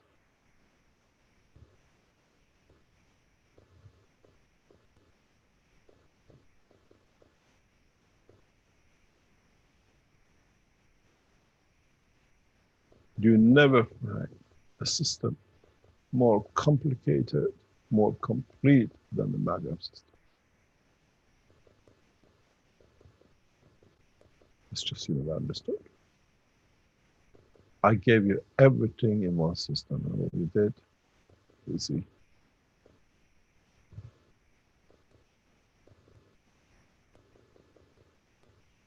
Because you never understood the knowledge, you never understood how the position of the leads to position of the life and creation.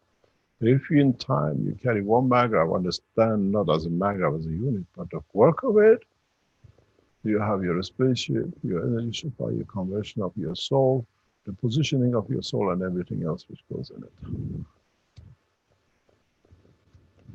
But shame is what you see in a bunch of couples.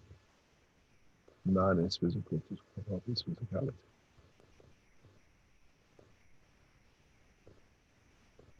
When we decided to share this knowledge some thousands of years ago, man wasn't ready. We shared it, but man didn't understand. He was more interested in wood and fire. Now that we share it, he's more interested in what he can have free and steal from the others. We thought man is bold, he's gonna step further, but it's become the bigger. He has his own soul and his own physicality. But it's good.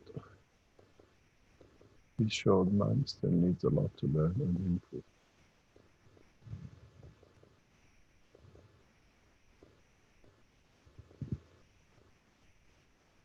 Any other question? Hello, sir. Nice to see you again. But the camera is no good. You don't see my good side. I'm just trying to get done the best way. Yes. Carry on. So the question is, what I wrote in questions, which was not wrote, so I read it. So in the process, is this process of awakening to our truth is something we can routine more or less for all everywhere or in all near universes, or are we somehow different or behind or special? When I say special about is saying which the God put from his breath into man, and so we are somehow special because of that. And another question which came to my mind, if there is a bit which is the duality in the whole creation, what's the beat of the brain? And can we say the search for the choice of good and bad, pleasure and pain, is the beat of the brain? Because if the soul doesn't move, so the brain has to have a beat, maybe by extremes of pleasure, choice between good and bad, or right or wrong, or pleasure and pain, if it can. If you can say, because I probably believe in this duality. So I don't know about brain. Why not brain? You've got to understand, it's dual carriageway motorway, as you call it. What comes has to go back, and at a certain point is in balance with the other. And in so many ways, man is not special because he was allowed to think that way, because we have that habit of from childhood. The mom says, you're special, you're the most gorgeous thing God ever created. Of course, as we say in Farsi, you know exactly what we say, huh? What does it say? Even it's black. So if you don't understand, it's, you know, this the animal which is totally black, it says to his child, you have such a beautiful white transparent crystal leg. But it's actually black, it's just to the eye of the mother, because it's a special eye made it. So man has a habit to think he's special because we extend our lives an excuse to exist and confirmation of existence. And it's very strange. We need to be confirmed to exist where we don't see the beauty of our soul, which exists within the soul of the man, and we go for the physicality. If you look at the One Nation Universal Council logo, the man is standing, he's not holding the earth, he's holding the soul of the earth. But it came out of his creation, the soul of the man, in interaction with the field of the universe, and reach his hand to share what is given to him to share with others. And it's very interesting, those who draw these pictures and logo, what they call frames, without them knowing how deeply they explain the work of the universe.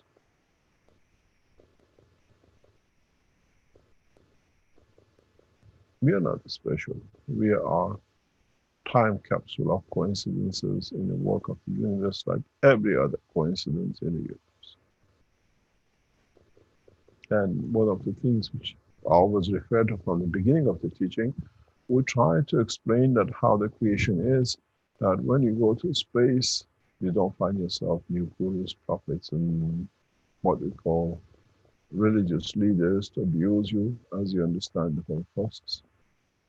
So if I catch you on the way to planet Mars and show you this process, and this is what your soul is, I don't become the next prophet. You understand now? This is the way I already know. I understand the process. But what is your intention in what you're telling me you are the prophet? Do you want to abuse me? Or you want to love me? Or you want me to love you?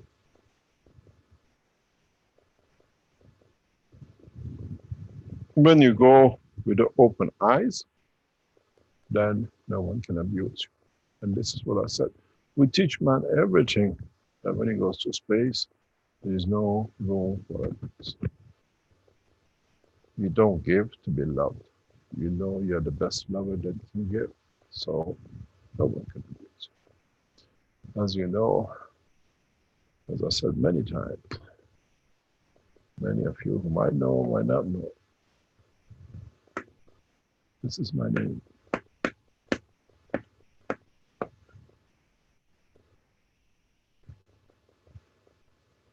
Possessor of love, the giver. That's the exact translation of us. We were not chosen by name. Our destiny is set by action.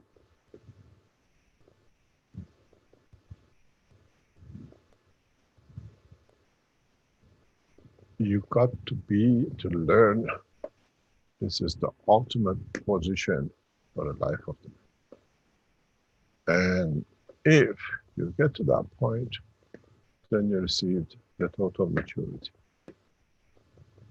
Does not matter in what shape you appear as a physical person.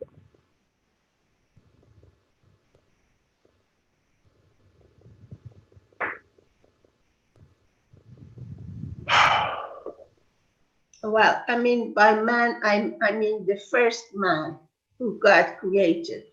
And I imagine he should have been in soul level only, because in soul level, there's no movement. The moment he had the choice and he chose to do something other than God had told him, then there is a duality. So the brain is started to work in this duality. You see, you're making it, let me not mistake, but let me correct you. This is again another problem. When you have the soul and it radiates, somewhere it interacts with a field that allows its manifestation. In a solar system, it is billions of kilometers.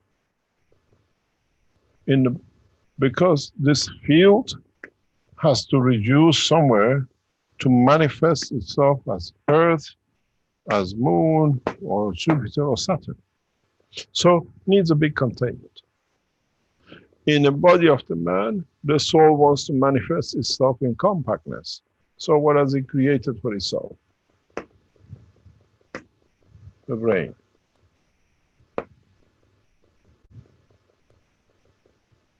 The density reduces the span of manifestation. That's all it is. What is the duality to it? If I can make it much denser in another universe, I might appear in a different shape.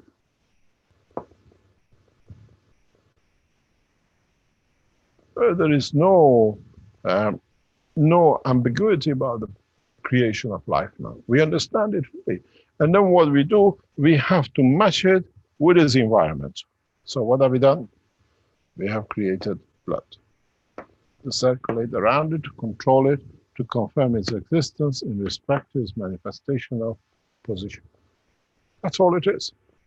The blood is a containment of the soul in the dimension of physicality from the earth. Sorry, come to planet Zeus, hemoglobin has no room. The blood is gone, nothing to contain, the soul is free. There's a question which is need to be asked, and I put it in so many ways to space people. We have a fear of getting lost in space. What happens if you don't lose an astronaut? Would it die? Would it float and freeze to death? The answer is no, because then the dimension of the soul takes over the dimension of physicality. Doesn't matter where you change the position, on Earth to die, or in the span of the free space between the Earth and the Moon. You still manifest yourself in that dimension at the strength of the soul of the man.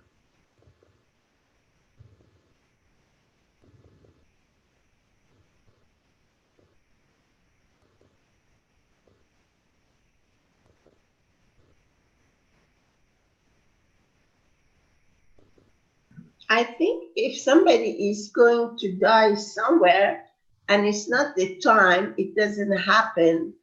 And then probably there are angels or beings in the universe come to help you.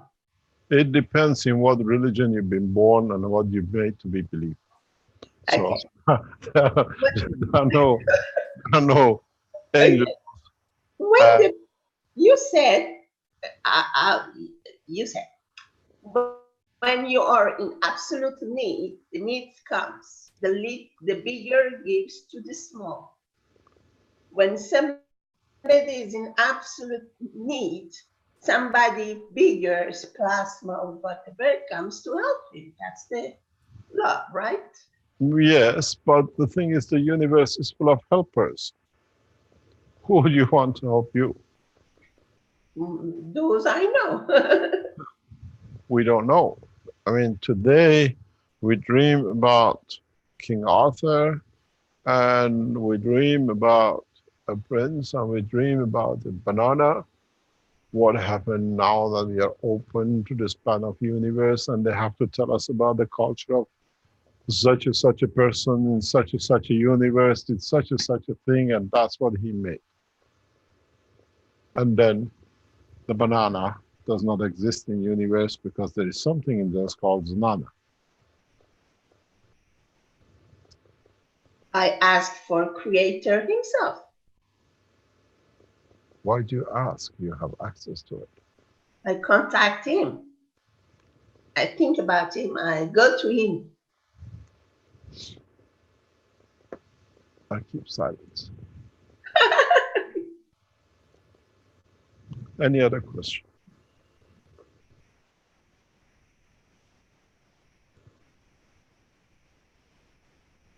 We had a question from Doug in the Q&A earlier. Perhaps you could comment on, he asked, would Mr. Keshe like to comment on the dream time of the Indigenous people of Australia? Did they visit the universal community and vice versa in ancient times and even up till now? Their rock paintings and stories seem to depict beings from other worlds and dimensions. And they also gain technological knowledge of aeronautic principles such as boomerangs and nanomaterial through controlled fire to increase plant growth. We see the same thing with South American indigenous people. We see the same thing with African. Nanomaterial is not something new to man. We observe and we see something good, we develop it. But as I said, it's not the first time man was enlightened to understand, and man is not there every time to be given something. What happens in 10,000 years, or I said 20,000 years, when man becomes and forgets this knowledge, everybody leaves this planet and has to start from zero, and then they find a car. They must have been very advanced. They built something they could carry. It's just that the way we chose the process of translating and transferring energy, knowledge. It's not uniqueness. We understand. If you go, they say they understood the nanotech. Chinese use the nanotech in the pots.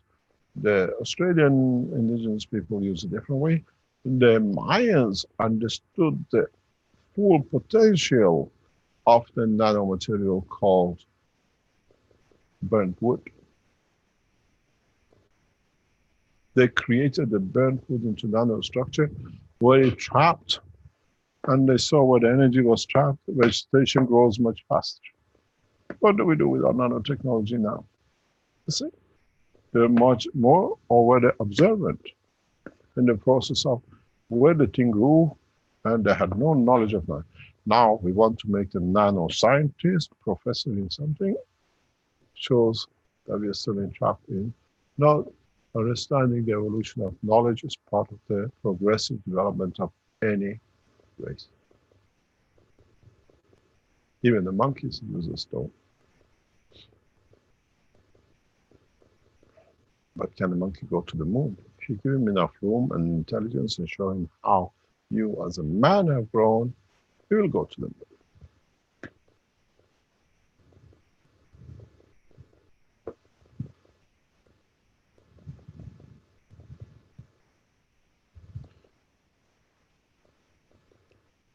I don't have my glasses with me, so it's very hard to read.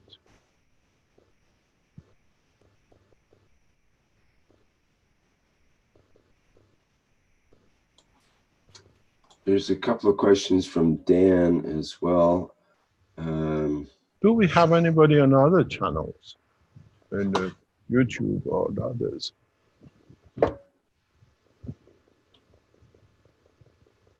Did have a question there I wanted to bring up. Let's see.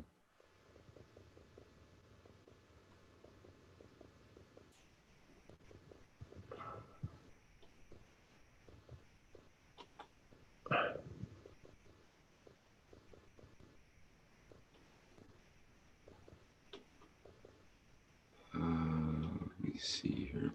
You will see those of you who will attend the conferences will come out of these meetings a different man, or a woman, or a soul.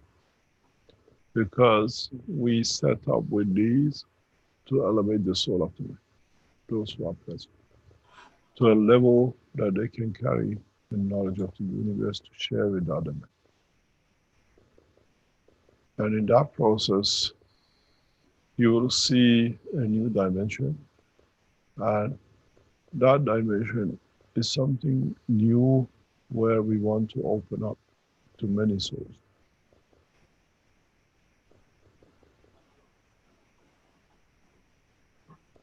What they call 2020 is the time of balance.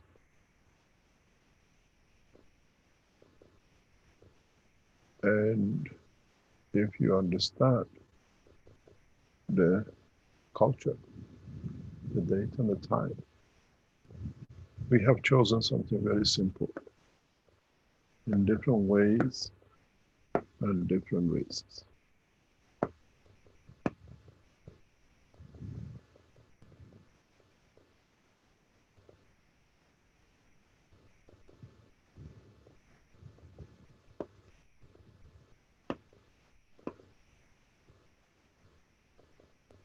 (2020)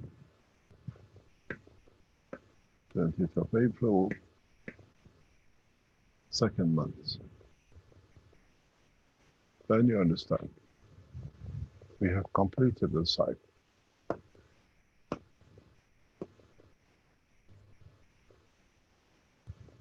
I'll explain this to you in a very near future, you understand.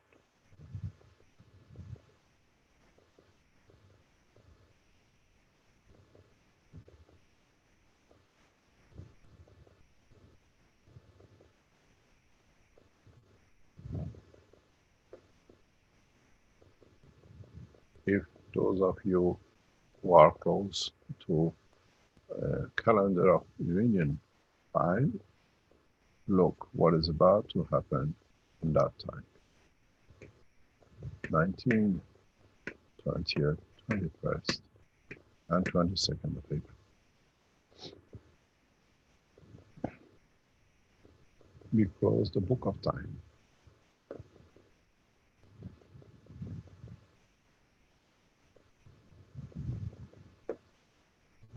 as in space there's no time and no space.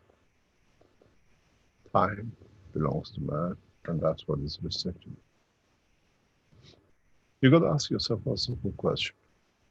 How come I live for 20 years, 50 years, 100 years, and I finish with a physical life, but my soul as a sun lives the span of the universe for billions?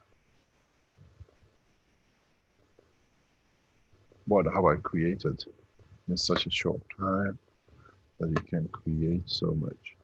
Then you understand the value of the soul.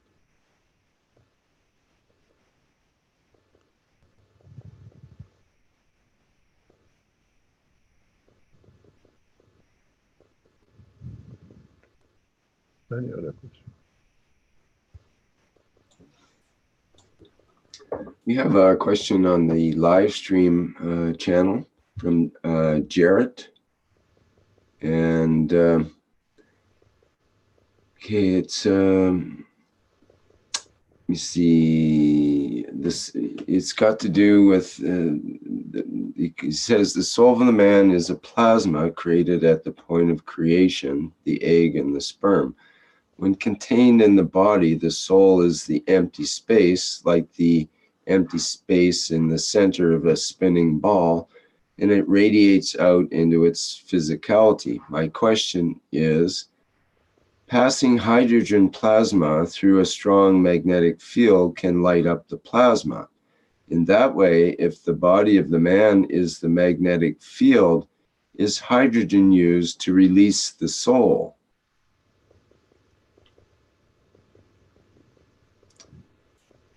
Is that what you think? You're quite welcome to. And he goes on to ask, once the soul is released and has access to the knowledge of the universe, at that point the soul will know its position and how to span the universe? The hypocrisy with it is that the soul of the man already have access to the knowledge of the universe. It's the physicality of the man which is ignorant of it. So, what are we fishing for?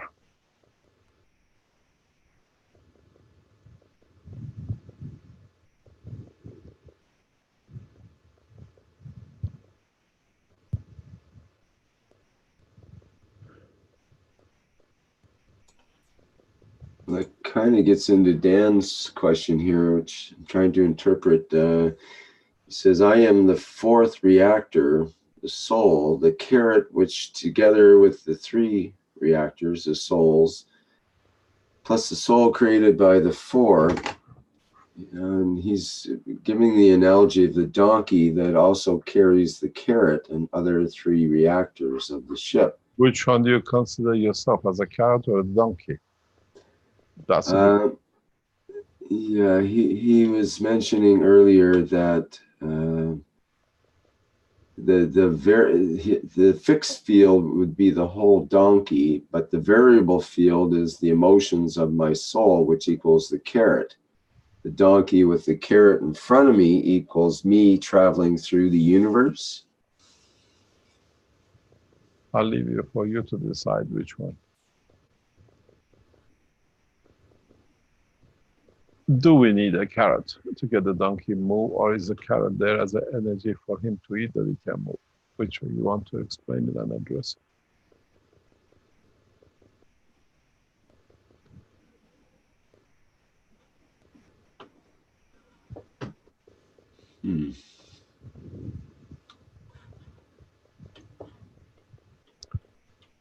We're coming to nearly 3.5 hours.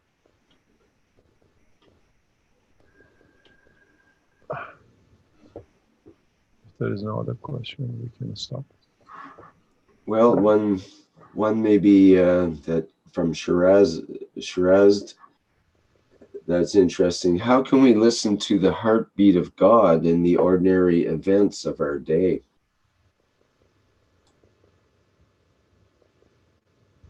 Why?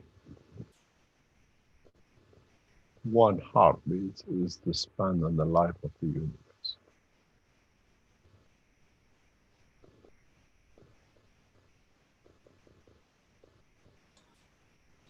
So we have to listen for a very long time, I guess, to catch that one. In so many ways. Maybe that's the meaning of eternity. He's everlasting and is omnipotent.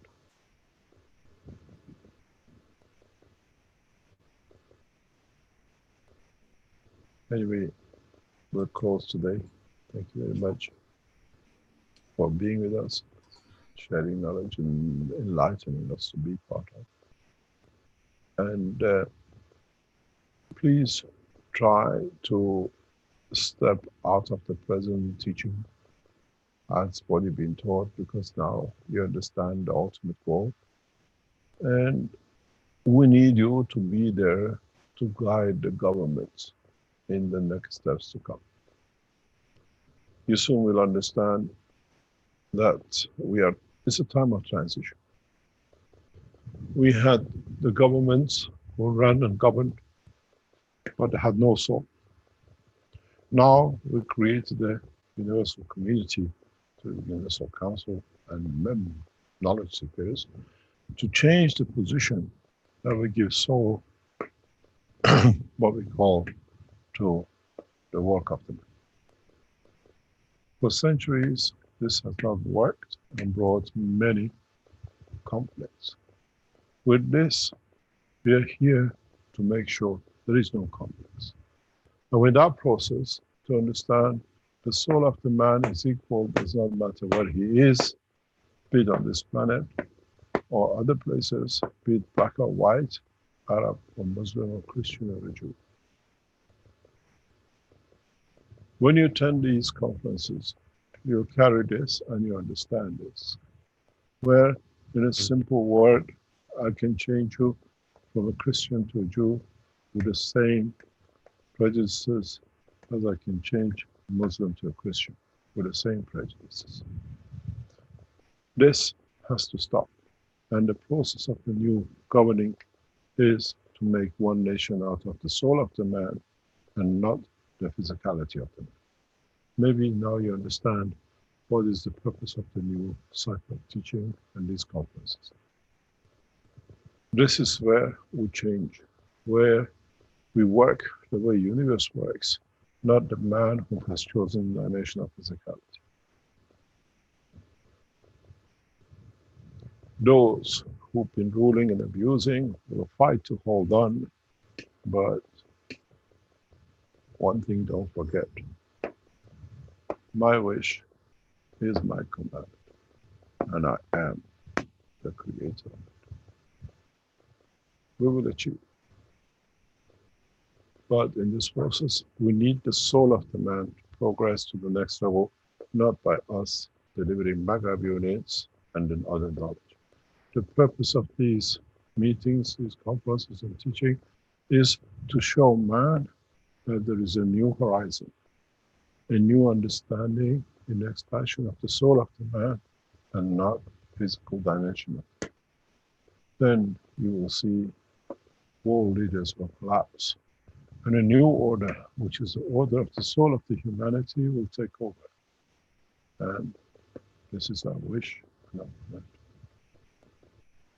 When you come to these conferences, come not to take, come to give, that the soul of the man can be freed from the dimension of the physicality which human race himself has trapped himself into. Thank you very much for today. And I'm sure next time we try to find a better camera and a voice box somewhere else on this planet. Thank you indeed.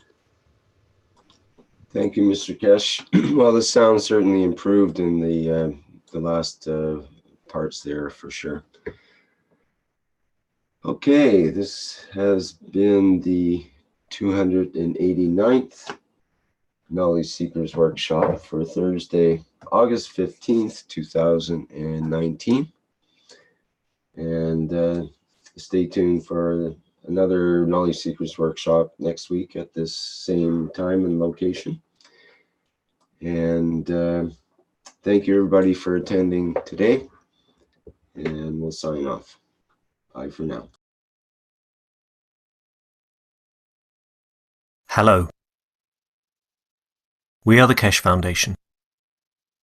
Our mission is to bring peace on Earth and join humanity with the universal community. We wish and work to bring man as equal to all beings in the universe.